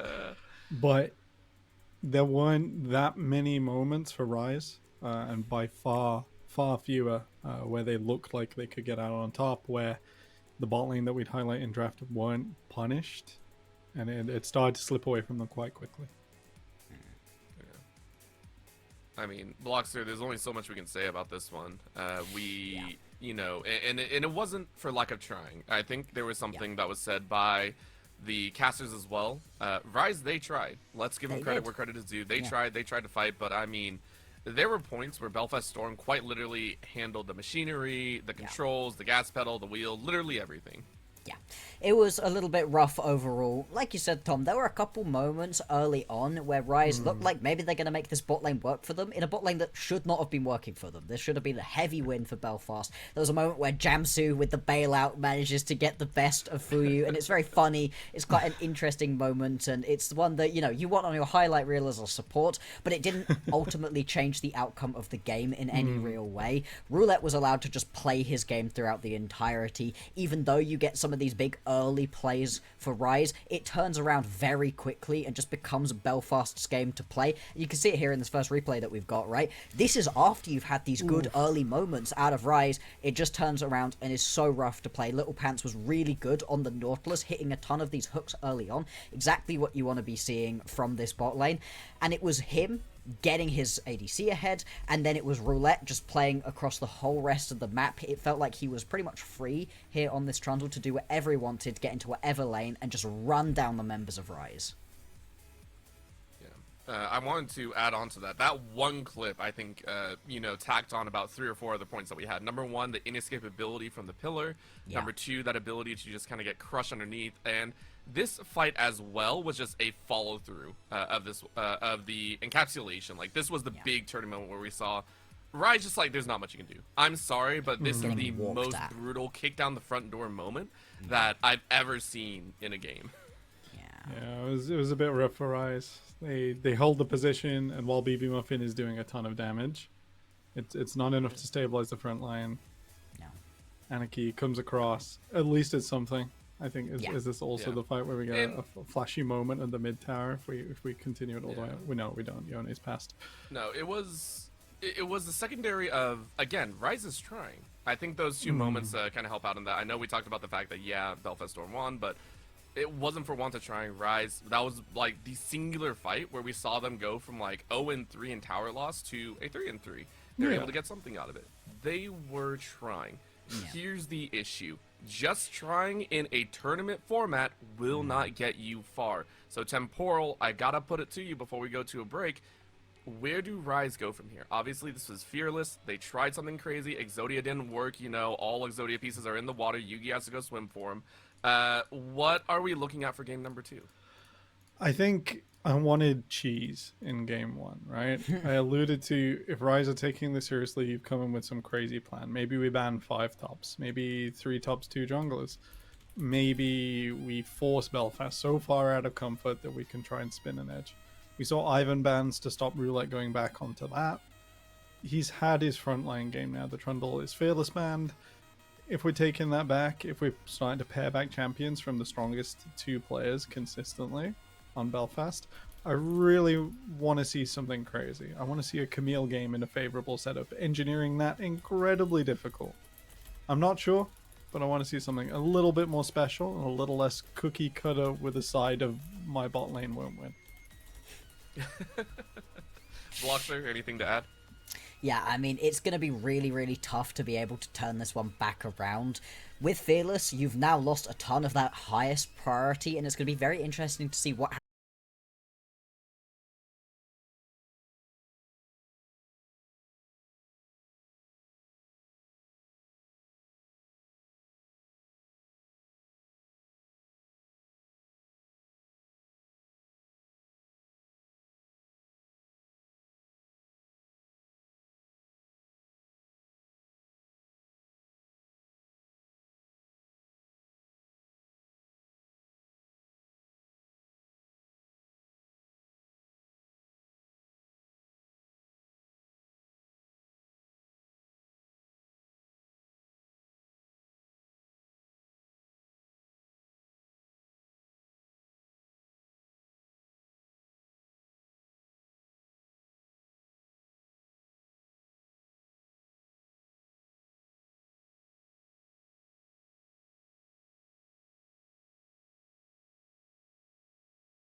Take two on a match that may not need another take after this one. Belfast Storm looking very dang strong. We predicted about 20 minutes is where we were going to identify that, hey, this game is over. It only took about 10 when we saw 3 kills on Roulette. Looking into game number 2, though, RIZE have opted for the red side, which is a little bit surprising considering a lot of the power picks are still on the table. That game 1 draft was a little bit out the window. This time we're playing inside the house. And, I mean, Temporal, I'm sitting there going, you chose red side.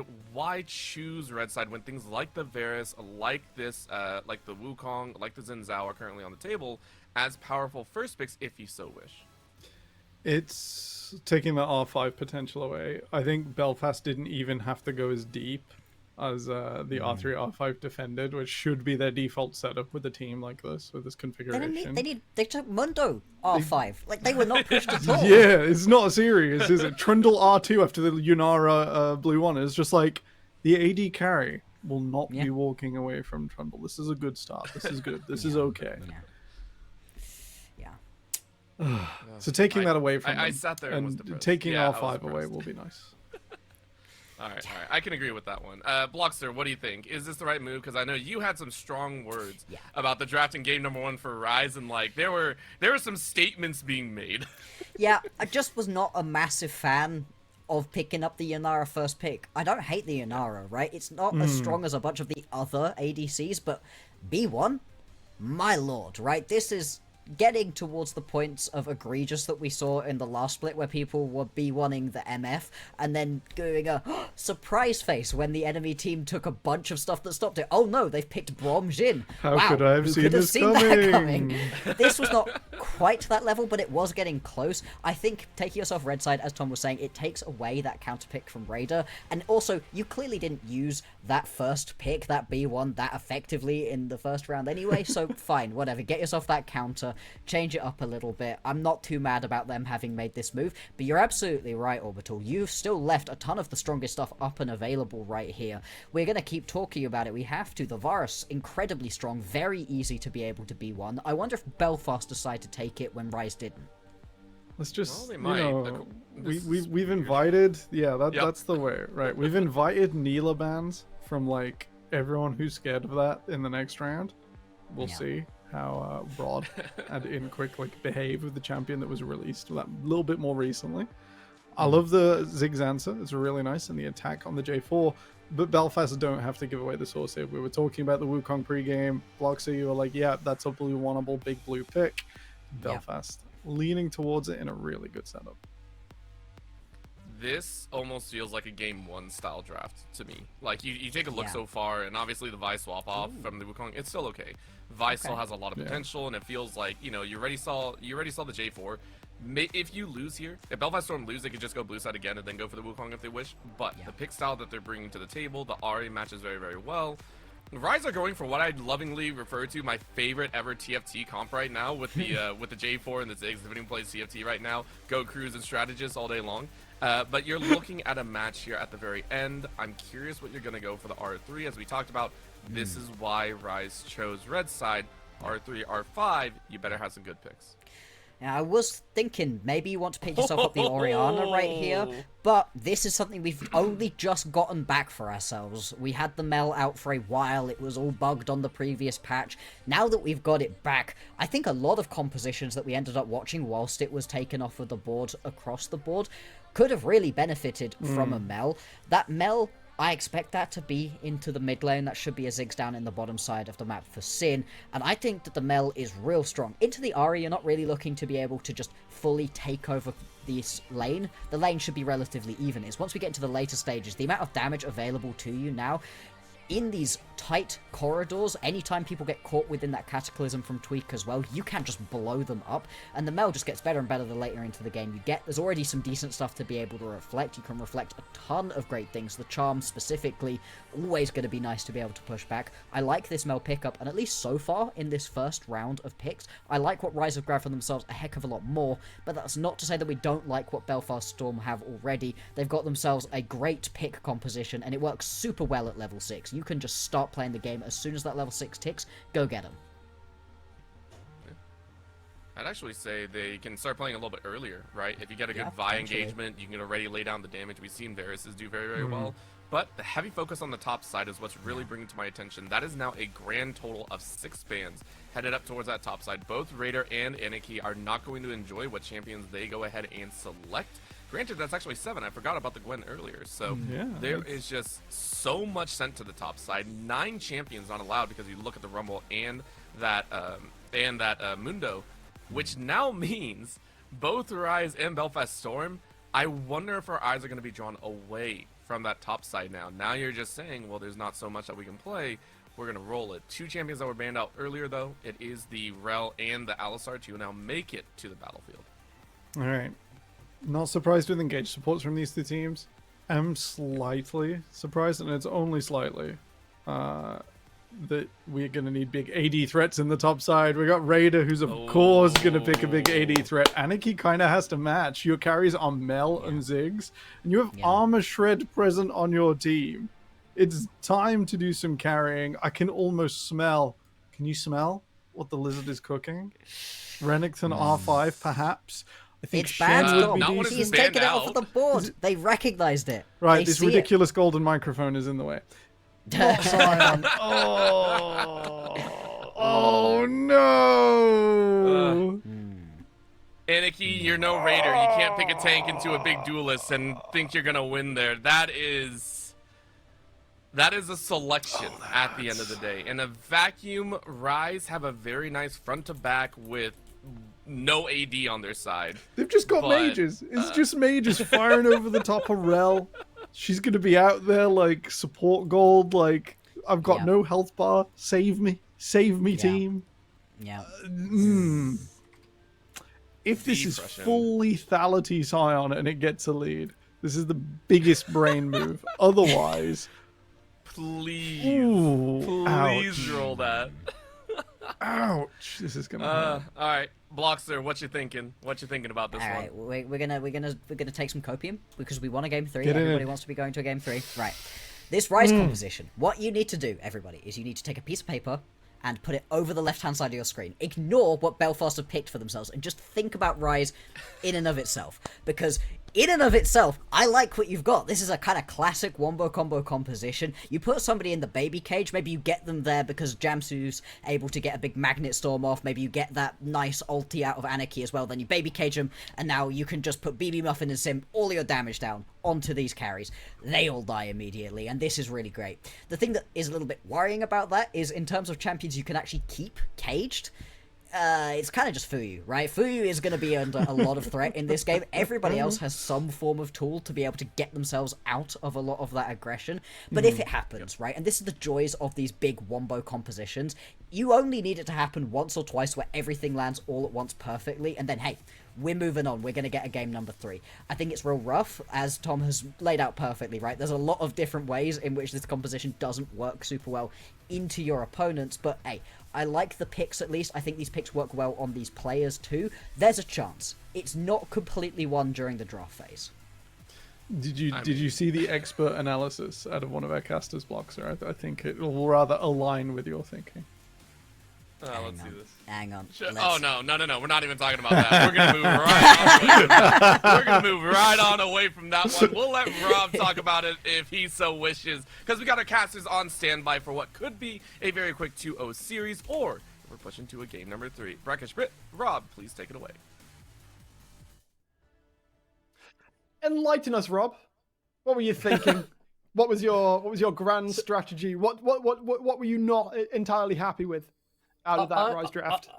The biggest thing that stands out to me is things I like. I understand the wombo combo. You see the Varus, you take the Ziggs, which is a matchup which Ziggs bot lane, it was still a flex, but allows you to, in the end, get the better of that matchup because of the flex.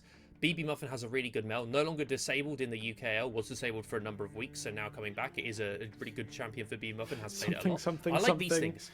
Bouncing Dragon Souls. I get why you pick Sion, because you're sitting there and going, against Raider on Fiora, taking carry versus carry might be a bit hard. But I think you need a little bit more consistent damage in this game. Mel can do a bit, She has a decent amount of DPS, but I think unless you are literally... How are you... What, for example, who are you one-shotting on this team? Fiora's permanently on side. Ari will dash away from you as soon as you try and show you things, so the Cataclysm damage won't count. She'll end up getting out very likely of that, the Ziggs Mega Inferno Bomb. Vi, are you going for that? It's going to end up being Varus once he gets Edge of Night, assuming he does go towards that poke variant. It gets increasingly hard. I think it should be Carry. And I was thinking should have been Warwick. Top. I know, Matchup to Fiora. Bloxer was very much on board with. I like to I was thinking about agree what's with left. that one. What was left? Renekton was gone, and Bessa was So- gone for Niki. What was there for them in terms of AD top laners? It's like Warwick, Set, Wukong top. Bessa? There's Was not Bessa many. banned? And Bessa was banned. So into Fiora, you've got to take a matchup that's fine. She doesn't win later. And you can start fighting her early on. And I think there's champions again like And before Warwick, this maybe is... Set. We got to remember, I believe the AD Scion did get a little bit of a buff on the most recent patch. I'm not saying we're going back to the full Bowsy, max AD, smack him into the ground sort of setup. But Yeah. But maybe. perhaps Maybe a Hull Breaker. There's a Hull Breaker, perhaps a little bit more AD out in there. And it's also worth noting that Varus has been chained recently as well. They are trying to pull him a bit away from his lethality builds. Now, there's probably still good reason to go it. I think going on hit into this enemy composition is playing with fire. It's impossible, isn't it? Try to auto attack a Mel or a Ziggs. You're never in range, and you'll be half HP before you get there. So I think it has to be. He's gone lethal tempo. I see a tempo though. He's gone on hit Varus. Maybe he feels he has to get through Scion. This is the other reason I don't really like the Scion. Is the lane is already quite, well, not the easiest. Although if you are the Baus, you'd say it's fine. Aniki is sadly not the Baus. But Very few are. In fact, I think that there's only really one. yeah, maybe. Only potentially the Baus himself. But Varus, if he does get one hit, although I don't like it when you're playing against champs like Mel and Ziggs, is going to shred Aniki as well. So Aniki's got 2 tank shredders against him, right? One he'll have to hold in side lane, have fun later against Fiora Aniki, and one in team fights, which if Fuyu is left untouched, shouldn't happen. There should be a Ziggs Mega Inferno Bomb and a Jarvan Cataclysm on his head every fight, but it means that it's going to be hard for this San to play. So I'm not the biggest fan overall, to be honest with you. But we'll see how Aniki plays. Maybe he'll prove me wrong. But overall, what I want to be seeing here is RIZE taking those team fights, taking those wombo combos. And if you're Belfast Storm, you were saying this, Ziggs, when there's a Vi up, the Vi Ari, it really is going to be a 4-1 for Belfast Storm, diving on top of the Vi Ari. What the hell is... He was trying to step in and get a ward down, I have to think. He's going to take an electrocute proc from Limsey. He's going to lose like half his health just walking into lane. Going to have a pot running right from the first second of the lane. Of course, Ari, starting with the Foxfire, has quite a long cooldown at level 1. So BB actually ends up with a fine position on the wave. But yes, I have my concerns. The wave. Yeah, it's why for you score Sin. people in for that ward. By the way, you should escort everyone in. You shouldn't walk in alone, because if you do get caught like that, you lose a good chunk of your HP and potentially the early lane. You say about Sin, you have concerns. Just believe in the boy. The means, they have many means of making life difficult for the Ziggs. Yeah, you can throw bombs at max range, but realistically, your max bomb range is still within reach of a Vi Vault Breaker into Cease and Desist. Yeah, however, I think that overall it will come down to how, if the lanes go so well for Belfast Storm, then you should just see them running them over. But I do think that you often see a lot of Vi's in the league overextend. I like we this. see a Jarvan doing what a Jarvan should be doing, early ganks. Can very much be the name of the game. There's the flash. Follows with a blast cone. Limsey having to try and TP this one out. There's no CC. And he will be able to TP. But that is teleport down for a long while. And now an early recall being forced out as well. So in the elongated play, BB Muffin, that little bit of pressure he suffered on the level 1 is mitigated. He's going to get himself a bit of a CS advantage. He's trying to push the wave in right now as Raider very much pushing the aggression towards Aniki. Yeah, I mean, you see a really great play from Tweak to really save his mid laner's situation where now Limsey hasn't in fact recalled in the end, has stayed. You see BB having got the wave, and Limsey now is in a terrible situation and will need help Awful. from Yeah. Roulette. And so Roulette needs to be looking towards this mid. However, Aniki really struggling in this top matchup, but this was my concern, is that the Sar matchup, unless you're very, very experienced, is very, very hard, especially if you want to be this tank side, right? If you go in that AD variant, there's a chance you can try and take the fight, but it's quite hard for Aniki to play that as a little bit of trade back and forth in bot lane. I like the patience from the supports. We're not seeing anyone try and go in. Often in this matchup, you see the first one to go in loses. And Tweak, he's out on the map. He's ready to make a play here. Trying to get in on the bot lane. Misses the knock-up. The turnaround. Heal burnt by Little Pants there. Roulette now making his way onto the scene. And Sin, who is completely without mana, has TP as the spare summoner as well. Tweak going to be able to get in. First blood is picked up. It is by Jamsu. Fuyu flashes forwards, though, for the damage. Roulette able to put some down of his own. Crash down means Jamsu will be able to get out alive. The TP from Sin is going to, again, mitigate quite a bit that death. He's straight back out onto the rift. In fact, Limsey is at a level disadvantage. BB Muffin just walking at him. Could just get the execute. One more hit would do it. Needs to land something, anything. He will pick up the kill, but it's traded back. Not really what BB wants in the end. Did have Flash still available, but wasn't going to end up burning it. The wave is you're not surviving. fine.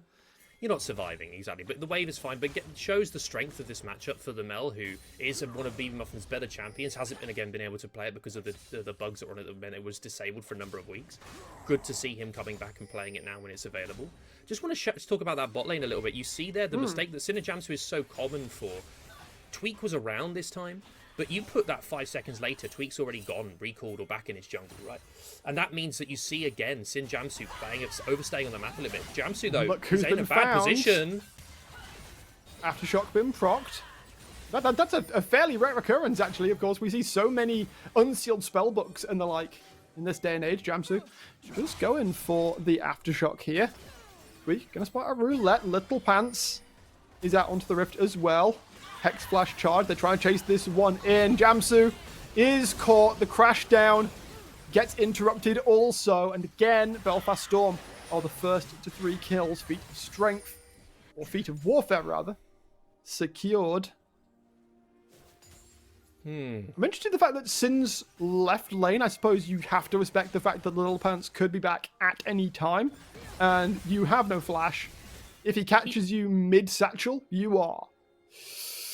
It looked like he walked over to the play. He was like He started to walk towards, but he's not even level 6. Yeah, he can't it's actually weird. participate in the play. Yeah, it's weird. And the strangest thing to me there is also it was clearly the call for RIZE to get the hell out of dodge. And I feel like Jamsu didn't really do what he needed to be done. I don't think he actually fully committed to leaving, to a tactical retreat. I think that he just kind of thought maybe there was a chance that a fight could happen, it would be fine to hit the position he was in. Roulette Just looking not towards the the mid case. lane here. Limsey looking for the angle forwards. Not using a charm yet. BB Muffin holding on to that W. The rebuttal, of course. Could turn that one around. It could quite easily have been turned into a kill, so understandable that Limsey chooses not to use no. it. Arrow charged up. No, Fuyu will not be able to steal it. Gumayushi, his name is not. Yeah, and with the nerfs over the many years of not letting Varus kill an objective from 2000 HP or whatever it ends up being. Oh, it still happens. Oh, it sometimes does, but luckily enough, doesn't happen to RIZE in this instance. They do get the first Drake. We see a recall coming out from Sin, which right now, Belfast are trying to stop. Little Pants. He's taking some damage. There's a level 6 for Sin, but heal is available. It's not really killable. And again, we've got Roulette playing these invades, taking advantage of the fact that Tweak is attempting to be more active out onto the rift. And Roulette just knows that his team are absolutely fine for him to go and do that, right? It's not a situation where he has to be ganking these lanes. Tweak, trying to steal this crab, has to be careful because Raider has the fast track down. Grubs are up, but this crab's gone. Tweak's going to get out of there. Not going to give over anything silly like a silly little death or something. But Roulette, again, having a good time of it in jungle and in bot lane. We've seen a lane swap come through where we're seeing the Ziggs go towards the mids and then BB Muffin's gone bot, but RIZE are dropping waves here. They dropped a wave and a half bot, they dropped a little bit in mid, and so now, where they have these advantages, lane, for example, in bot lane, where the Ziggs should be ahead in CS, is now down a lot of gold. They're swapping for the grubs, but it comes at the cost of getting gold in their back pocket. Not always the best case, although taking these grubs does stop Fiora destroying you on site. Yeah. If you want to know true terror, then that feels like something like a Fiora in the later game. Jumping forward, Aniki, not tanky yet, but he's surviving for a fair old while. Cataclysm comes over the top. Mega Inferno Bomb comes over the top also. All the damage coming through. Fuyu has joined the play, though, unaffected, unbothered, from the very extreme. And with the turnaround, it's RIZE who fall, all 5 members dropping in. This fight starts looking pretty decent, but it falls apart so quickly. It's just honestly looking really, really solid. They end up going backwards, trying to peel back up from Cinder's tweak, and ends up picking up that kill onto Little Pants, but now they walk too far, and Fuyu, who had pushed in bot wave, knew the play was coming onto the grubs, got their recall off, and got to this fight just in time to clean it up. If Fuyu was still bot, this probably is a fight going the way of RIZE, but it's the choice from the ADC of Belfast Storm to actually bother playing for it with his team and not just saying, well, we're not fighting the grubs, we're not taking them, so I'll stay bot. He goes to the play, he picks up the kills, and now Belfast are feeling really, really good. Blade now finished for Fuyu. Sundered Sky for Vi. They're looking pretty damn good. Pretty damn good, Brackish. I had some concerns there. Thankfully, there were no other members of Belfast Storm in the vicinity. So Little Pants does not actually get the opportunity to jump onto the Ziggs. But look at that bot tier 1 turret. Raider TP'd bot lane after that play. Took an extra 2 plates off of that turret. I believe they were already down 1. But Belfast Storm, well on their way towards the feats of strength. Of course, one more epic jungle monster slain would be that for RIZE, but then it'd come down to first turret, and, well, yes, you've got a Ziggs, but Belfast Storm are so far ahead of you in that regard. Yeah, look at the top turret, look at the bot turret. There's a good chance that Belfast Storm are going to pick up one of those pretty soon and secure those feats for themselves. Man, it's really painful, isn't it? Because Belfast Storm, we talk about Raider every single time. But today, honestly, you have to look towards the other members. Obviously, Roulette's very good. But in this game, the game plan against Belfast has to be Stonewall Raider, which Aniki's kind of done. Sort of. And then punish bot side. Punish sometimes the over-aggression out of Live Pants. Punish that bot lane. Punish Limsey. And it's just not happening. And so the game plan that has to come through is just not going forward. Not for lack of trying. Yeah, not for lack of trying, but Fuyu here, he's so confident, even against the Ziggs now, with that blade finished, Ziggs with no item completions. Just means that this push that you usually get from the Ziggs is gone. And they're full manning in bot lane. Jamsu is here. Trouble. I mean, do you just Mega Inferno Bomb the wave? I mean, the damage coming straight through, the charm landing in also. Fuyu more than able to pick that one up. Jamsu can drop the Magnet Storm. The kill is traded back, shut down onto Fuyu. Still a 2-for-1 in favor of Belfast Storm, though, as BB Muffin trying to make his way towards bot side. Roulette will have his name. The root does not land. Tweak, in the meantime, did take down Little Pants off to the side. Cataclysm was committed for that, though. Dragon coming up very shortly, and neither team really ready to take it. Yeah, both bot lanes end up falling there. It ends up being a 2-for-2. We see here in the top Aniki, matchup as well. Aniki's one item doing completed. okay. He has the Sunfire Aegis. Like, how are you Raider's gotta killing be him? a bit careful. Yeah, he's got to be a bit careful, but Raider, he's just Ultimate available. not respecting the raw power of that Scion on that one item completion. Once you get that healing, once you get that the Ravenous finished and then go towards, say, the Trinity, you are able to push him away very fast. But Aniki's feeling pretty good. Yeah, I mean, he's not finished it yet. I mean, does he understand that anti-healing exists? We don't know. After last game, maybe we need to, maybe RIZE need to have that chat. There's not as much healing this time around. Fuyu is caught by the root. There's the jump forwards. No flash. Ghost is expended, but it is going to be handed across to BB Muffin. Dragon was not secured, and this should be a pretty free second Drake pickup for RIZE. The Mega Inferno Bomb did miss right there. onto Fuyu, so it doesn't the get end the of the assist day, for Sin. It doesn't matter, It he's really dead. didn't matter. Fuyu's dead. He's deceased. He is no more. He's an ex-Fuyu. And yeah, RIZE.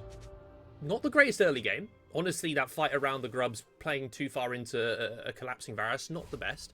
But they've managed to pick up some stuff here, right? They equalise the dive on the bot lane. Aniki's having a good time in top, although Roulette's coming. And they managed to make some stuff out on Fuyu. Aniki's got to leave, though. He's got Flash. They might try and fight this one out. Flash committed, and yeah, it's just as simple as dropping the cease and desist over the top. Will be another kill secured. Hey, where have I seen this song before? Raider and Roulette playing the side lanes to pick up kill after kill. You just have to expect it, don't you? And I also think there's a little maybe of a sequencing issue where if you have that unstoppable onslaught, are you able to maybe flash and ult, burn Raider's flash as well to cancel your unstoppable onslaught as opposed to just doing it straight in Raider's face? You're unlikely to pick up the kill when it's a 1 versus 2, right? So it ends up being that Aniki falls for nothing, the wave gets pushed in, and it's painful. It's really painful as he loses that CS. Tweak is here to try and stop Raider. Okay, Is he going to cast he's aware of it. There is Yeah, a Cataclysm available, but of course, Dash for Days. Little Pants is here. Tweak can still look for the chase, but it does look like the Fiora is quite simply out at this point. Herald spawning in 20 seconds. You find a bit of a lull moment, but still just shy of a 2.5k gold lead for the side of Belfast Storm. Quite similar to what we saw in Game 1. Belfast Storm, though, with the TP on the Fiora, means that delay from Tweak doesn't really mean too much, especially with the Herald spawning, right? It just means that Fiora TP straight back and keeps putting pressure on the top wave, giving her the fast track to the Heralders. BB's core! Flash is good. There's the Mega Inferno bomb. Looking to continue the trace, but... Tweak went on to Fuyu with the Cataclysm, but the follow-up's just simply out there. The follow-up, all the, very much present, shall we say, from the side of Belfast Storm. Fuyu firing away auto after auto. This on-hit Varus looking for these plays with no fear right now. I need to know what happened with Tweak there. Did he just assume he could kill Fuyu in the 1v1? I think it's a disconnected communication, right? If you have a look here, Tweak gets cancelled and he realises he's never getting out of there without his flash. Oh, he's just dead anyway. Okay. He's just dead because of the cancel from what we know to be a pretty legendary Alistair on Little Pants. Yeah, no kidding. He's picked up. He's fine. He's okay. Aniki's out of there scot-free. Just burns his ult, but that's perfectly fine for the Sarn to do. But no, Tweak gets caught out by the pretty legendary Alistair of Brian the Lion, aka Little Pants, aka Mitch, aka every other nickname he's ever had. And on the other side, they try and pick up the kills onto the 2 more mobile champions in the Vine. The RE doesn't happen. And it's just really painful to watch, isn't it? Because you're seeing what RIZE want to do, what they're trying to do. They're trying to make plays, but Belfast are just playing really solidly. And a player that often we see as being the main target if you're facing them, Fuyu, is putting up a great performance in this game in particular. And they're just going Belfast. They don't care. He's playing on hit Varus into long range. He doesn't care. He's just walking at them and not taking anything. Jamsu getting jumped with the cease and desist. The flash will get him away. Roulette dropping low if the Mel ult can follow. There is the catch, the shutdown, but Fuyu is free hitting in the meantime. Gets another one onto Tweak also now up on 6 kills. Ow. So on hit Varus can't play the game, Rob. No, that's what I would say. I personally would have said if this game is in a stable state, it should be harder because of whether Zig should be playing, whether Mel should be playing, should make it more difficult to get those autos off, even with the dive coming through from Belfast Storm. It turns out that if you play melee mode as Mel, you might pick up a kill on Vi, but you do end up dying to the incredibly strong fed Varus who picked up those early kills. It's also interesting that we've seen this Ziggs, which is often taken as like a counter, like you take it to Ashe, maybe you take it into the Varus, right, force them having to play a little bit further back. It's just not working. It's just not working. It's meant to be taking the turrets early. As a bot laner, it wants to be pushing in bot, getting cover from its jungler, taking plates, taking turrets. Not happened. Yep. And so now, you've got a Ziggs that's behind its counterpart, massively behind, 2 items on Fuyu. You've got a Mel that is your DPS, really, because the Ziggs currently isn't doing it anywhere near enough. And you're just in a spot where, until you get 3 items on these 2, how are you going to end up taking any fights around objectives? You do have the first 2 drakes, so if you want to, you can sit back. Sit back and farm, please. Sit back and farm. There is a sideways question to that. How are they killing objectives without a traditional carry? Exactly. It takes a long time for them to do that as well. They kind of need Belfast to start it, poke them out, and then maybe take it, because they're starting it now. But if you are Belfast, you're pretty happy to try and make a fight happen here. That's what they're doing. Belfast is just going to go. Looking for the angle in. Say Top that, laners the are dancing. uninvolved currently. BB Muffin looking for the angle forwards. There's the immediate jump. Twig's just not going to survive. You can't take it if you've got no jungler. And now Sin is being run at by Roulette. Through onto a Rampage also. If you can land a little bit more damage, that might be enough. BB Muffin is able to pick it up, but the chase is still coming. The route from BB Muffin is solid, but look who is preventing Sin from getting away. BB Muffin might just be able to allow. Never mind! It's the flash forwards from Mitch. He actually dies for his trouble. Fuyu trying to chase. Good reflect on the piercing arrow. Sin is able to survive the play. A little of a overcommit, perhaps. We know Mitch can get that little bit over hyphy at times as Raider takes down the tier 1 in top lane. Aniki now needs to escape. Grand challenge will be issued and promptly denied by the side. Run away, live to fight another day.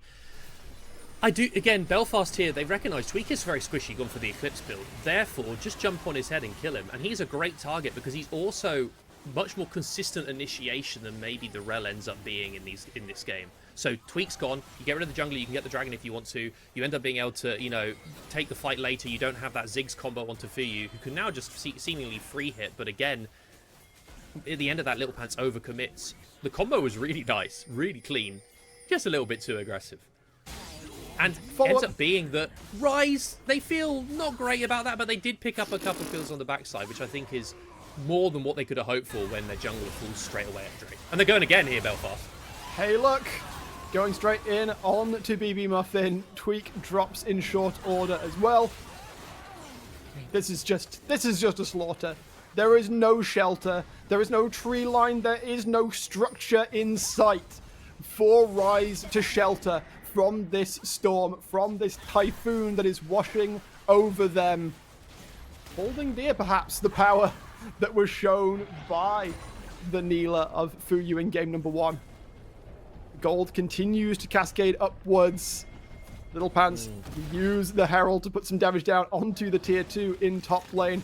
Maybe even look for an angle forwards. I don't know if Raider really wants to commit another grand challenge. Sin is there to protect his top lane a bit. In the meantime, dragon stacking stopped. RIZE are not going to get their soul point. It's a first Chem Soul picked up by Belfast Storm.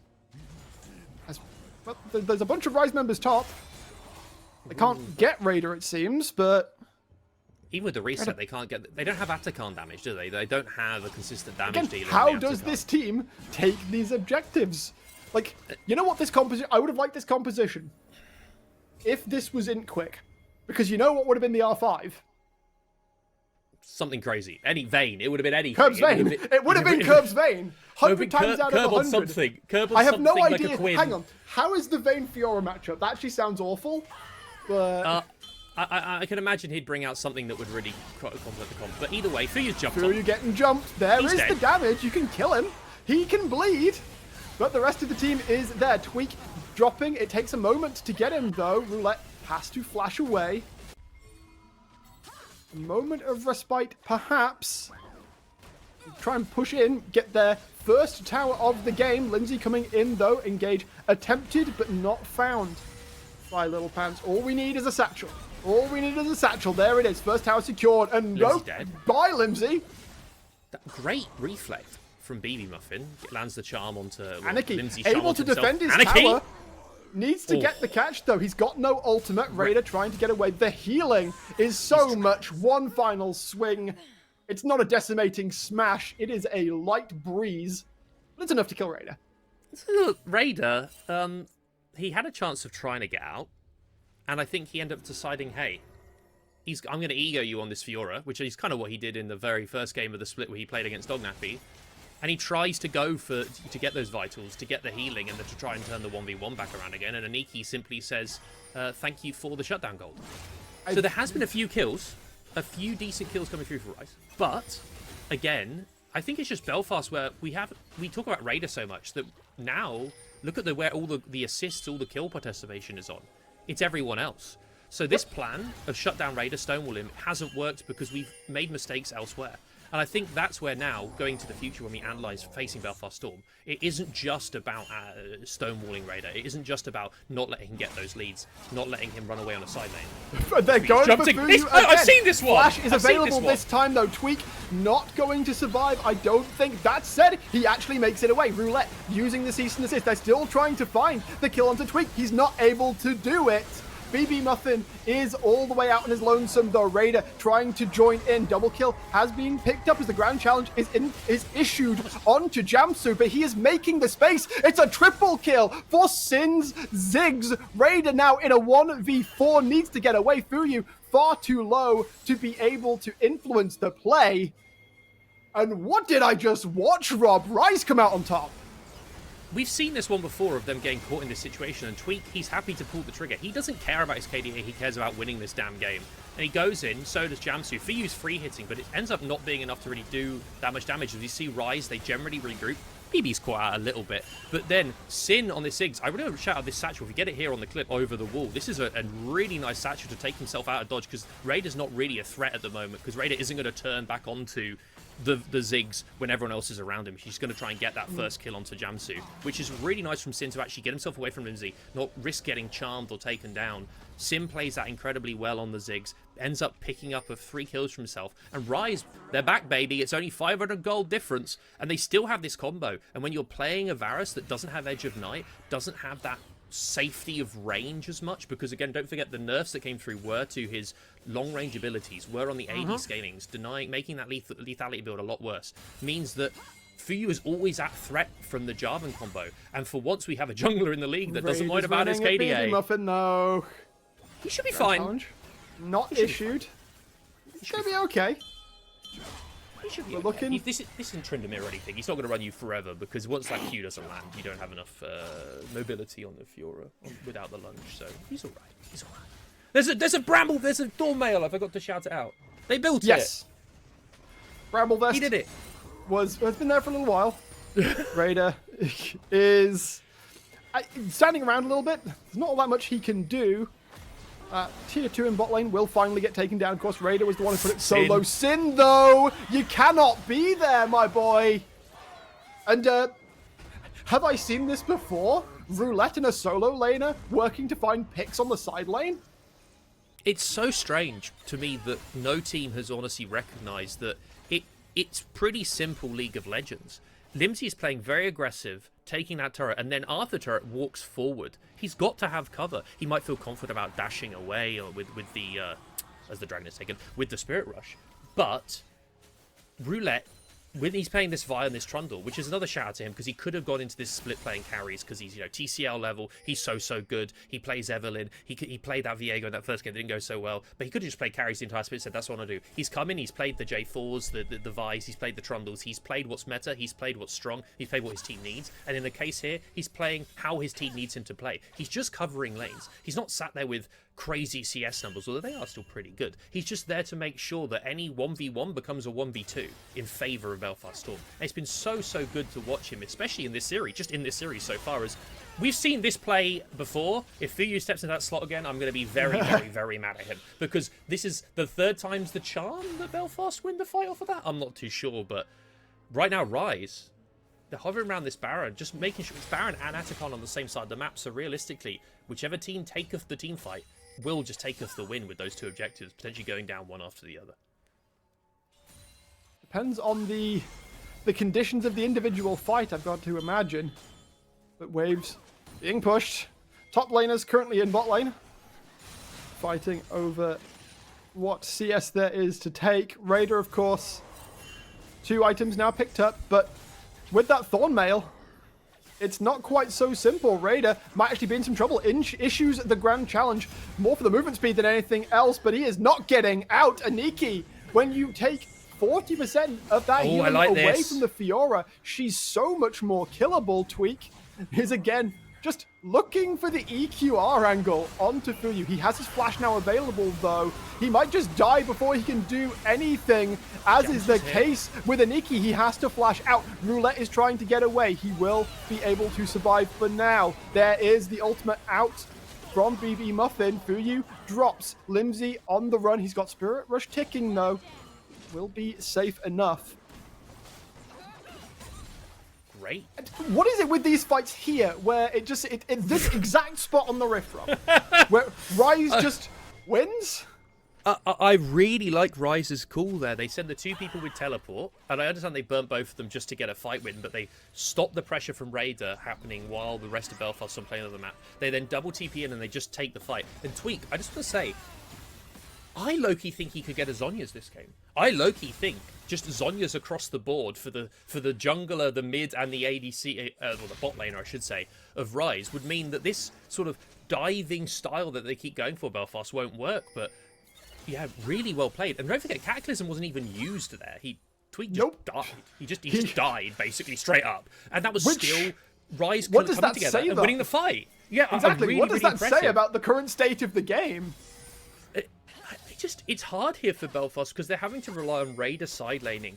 There isn't a threat of a soul points, whatever. You know, you still got another, 6 minutes until the final dragon. If Belfast get this next dragon spawn, the dragon spawn, it's another 6 minutes after that. So it means that the pressure is not on RIZE to have to sit there and take these. So they're now just going to the Baron, and they now say, okay, you can come into us. Although this is where Belfast wants to play without the Zhonyas on carries. They want to dive in. It's a bit risky from RIZE. They got to be careful.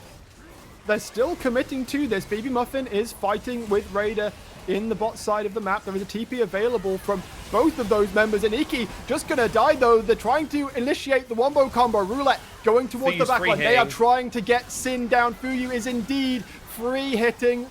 Tweak is able to get away. No, he is not. Never mind. It's a quadra kill for Limsey. By the way, BB Muffin died in the base to Raider. And just like that, Atakan be damned. As the game... There we go. Disappears for a second. It's a flash of thunder, a brief flashbang. Belfast Storm will be able to push out the game, clear out the series. It is, as was prophesized, a 2-0 for Belfast Storm. Dominant throughout most of the league stage and maintaining that trend as we get into playoffs. Oh, that's really... I think these two game ends are so sad for RIZE. I think that they call that Baron. They're the ones on the Baron first. They're saying we feel good, and they just... The strength has come in. BB being there, he's your damage per second. He is the DPS. Ziggs is not that same level. Fuyu has to die first. He's the one that ends up putting the damage down for Belfast. What is RIZE at the end of these games? They're going to have to go back and review this because it feels really painful to watch. But desperation. But desperation that you said in the green room after that game one, they looked like they were stressed. They looked like they were nervous. They were worried at the end of that game one because BB falls on the side and then they 4v5 a Baron. They misplace their ultimates and then they lose the fight and they lose the game. And it's almost like another case here where they go, well, we're going to take the Baron, guys. Let's go. We can TP in. And Raider says, well, I'm just going to push you inside. I'm just going to kill your mid laner. You need everyone there. And it has to be a Niki matching Raider to actually have a chance of stopping that split push. Doesn't happen. And also, 15 minutes earlier, I did posit to you, Rob. How do they take objectives? BB wasn't there. That's the one who kills it. Apparently, if we're to learn anything from RIZE Gaming there, we take objectives by taking a 4v4 with our main damage not there, losing the 4v4 and losing the 1v1 on the side lane, and then lose the game. It's painful. It's just so sad to see the ending there because I feel like they had a chance in this game too. Game one, maybe not so much, but this game two, they had a few good fights for them. Catching for you, it doesn't happen. They'll be in the lower bracket. I have to see who's waiting for them because we have the lower bracket next week. I'm not too sure how it goes. They are the 4th seed, right, RIZE? So yes. I think they'll face whoever the highest seed is in that lower bracket that comes through the first round. And they've lost to some of those teams. They've got to be they're a bit scared maybe going back down there.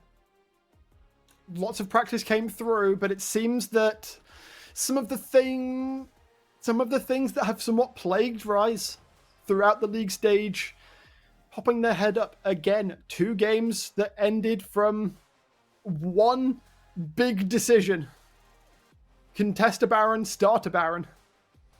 In the end, both get handed across to Belfast Storm. They will advance. Are we surprised to see Belfast Storm advance in the upper bracket? Not necessarily.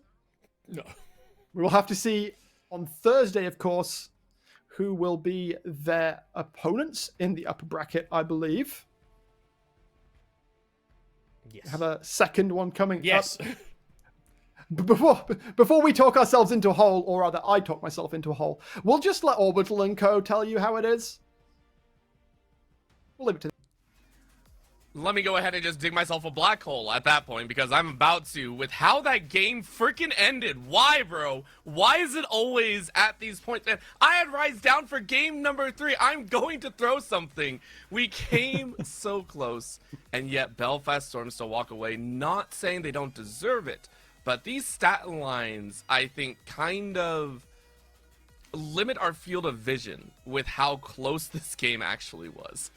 Yeah, gold numbers tell a closer story, don't they? Mid only 200 gold in it. After all said and done, big shutdowns compressed in those takedowns that RIZE picked up later in the game to close the gold lead. Yeah, this was our first replay as well. We're diving right on in. Bloxer, this is one of the fights that we saw. Once again, Belfast Storm, like the composition on point, but still, the fact that RIZE were actually willing to fight, this was one of the closer battles.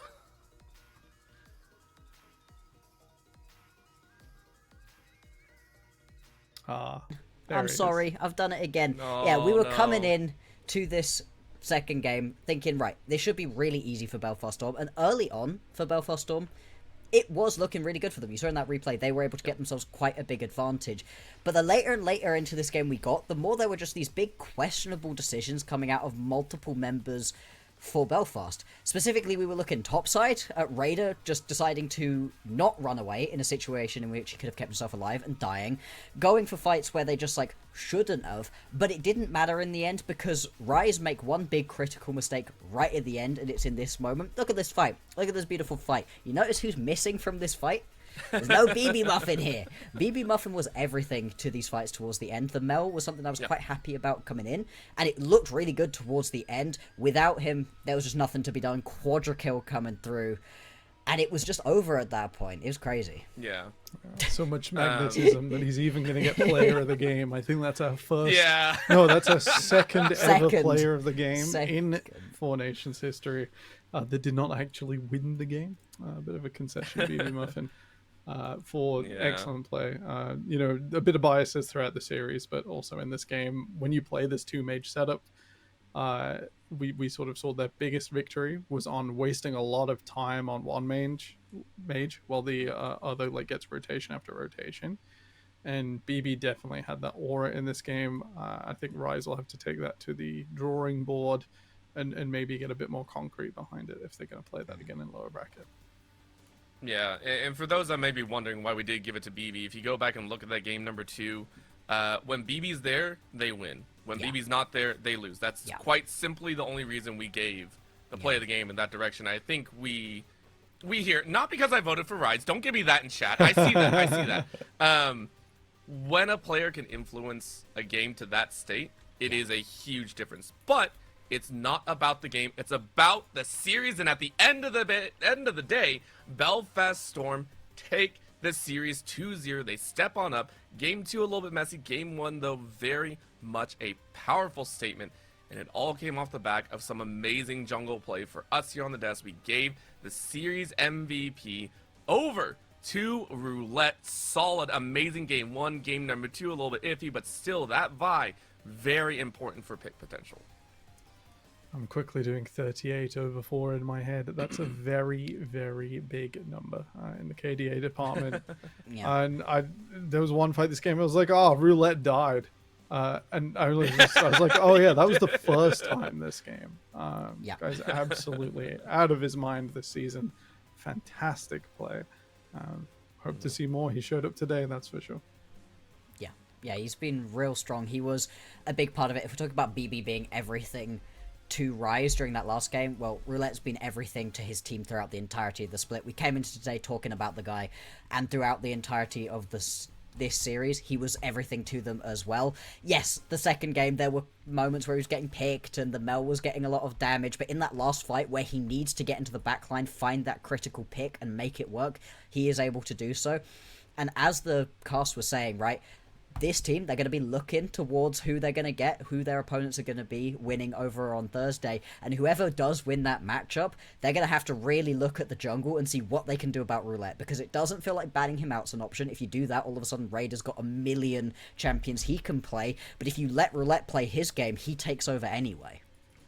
You know, when you can make a not split-pushing Fiora look good, I think you've done a really, really good job. Roulette did an amazing job there. Now, of course, we're taking a look at the bracket, though, because our next matchup on Thursday, like you were just talking about, is going to be between Int, Quick, and Broad and Friends. I know a lot of people are going to be very excited for that one. It is going to be same time, same place here on Thursday. It'll be very, very fun to watch. And, of course, for me, I've always had a lot of fun with Int Quick. But I want to get your thoughts on both of you, Temporal and Bloxer, on who will take this series and what the scoreline will be. So you want to go first? I think I leaked my feelings on this a few hours ago. This has got to feel like one of the closest matchups to me. I want to. Every bit of my body wants to give this over to Broad and Friends. I really do. I don't think it's Broad and Friends, though. I'm sorry. I don't. I think if it's Inkquick's starting roster, it's going to be close and Broad will take it. If we see the return of a certain handsome AD carry, a certain Dragdar, a certain other handsome AD carry in Yusa, and we see things like moved around. Even maybe the combination we've not seen of Curb plus these players. Then we're on for Hotfire, and Broad and Friends are in trouble, and we'll be seeing Inkquick in the upper bracket. Which version shows up hasn't actually been filled out and submitted yet. So it's a hard prediction. And I'm always here for excellent League of Legends. So whichever way it goes, a close game, a technical game, is going to be exciting. All right, well, that's 100% fair, and honestly, I'm very excited to see who exactly is able to come up and show up against a team that looks, on paper, fairly indomitable. Belfast Storm have won your series on the day 2-0, starting off their playoff run to a very comfortable degree. With that being said, though, we are done here for the day. On the desk here, we enjoyed ourselves, maybe to certain varying levels of degree and all that fun stuff. My name is Orbital, with me is Temporal and Bloxer. We have been your analysts.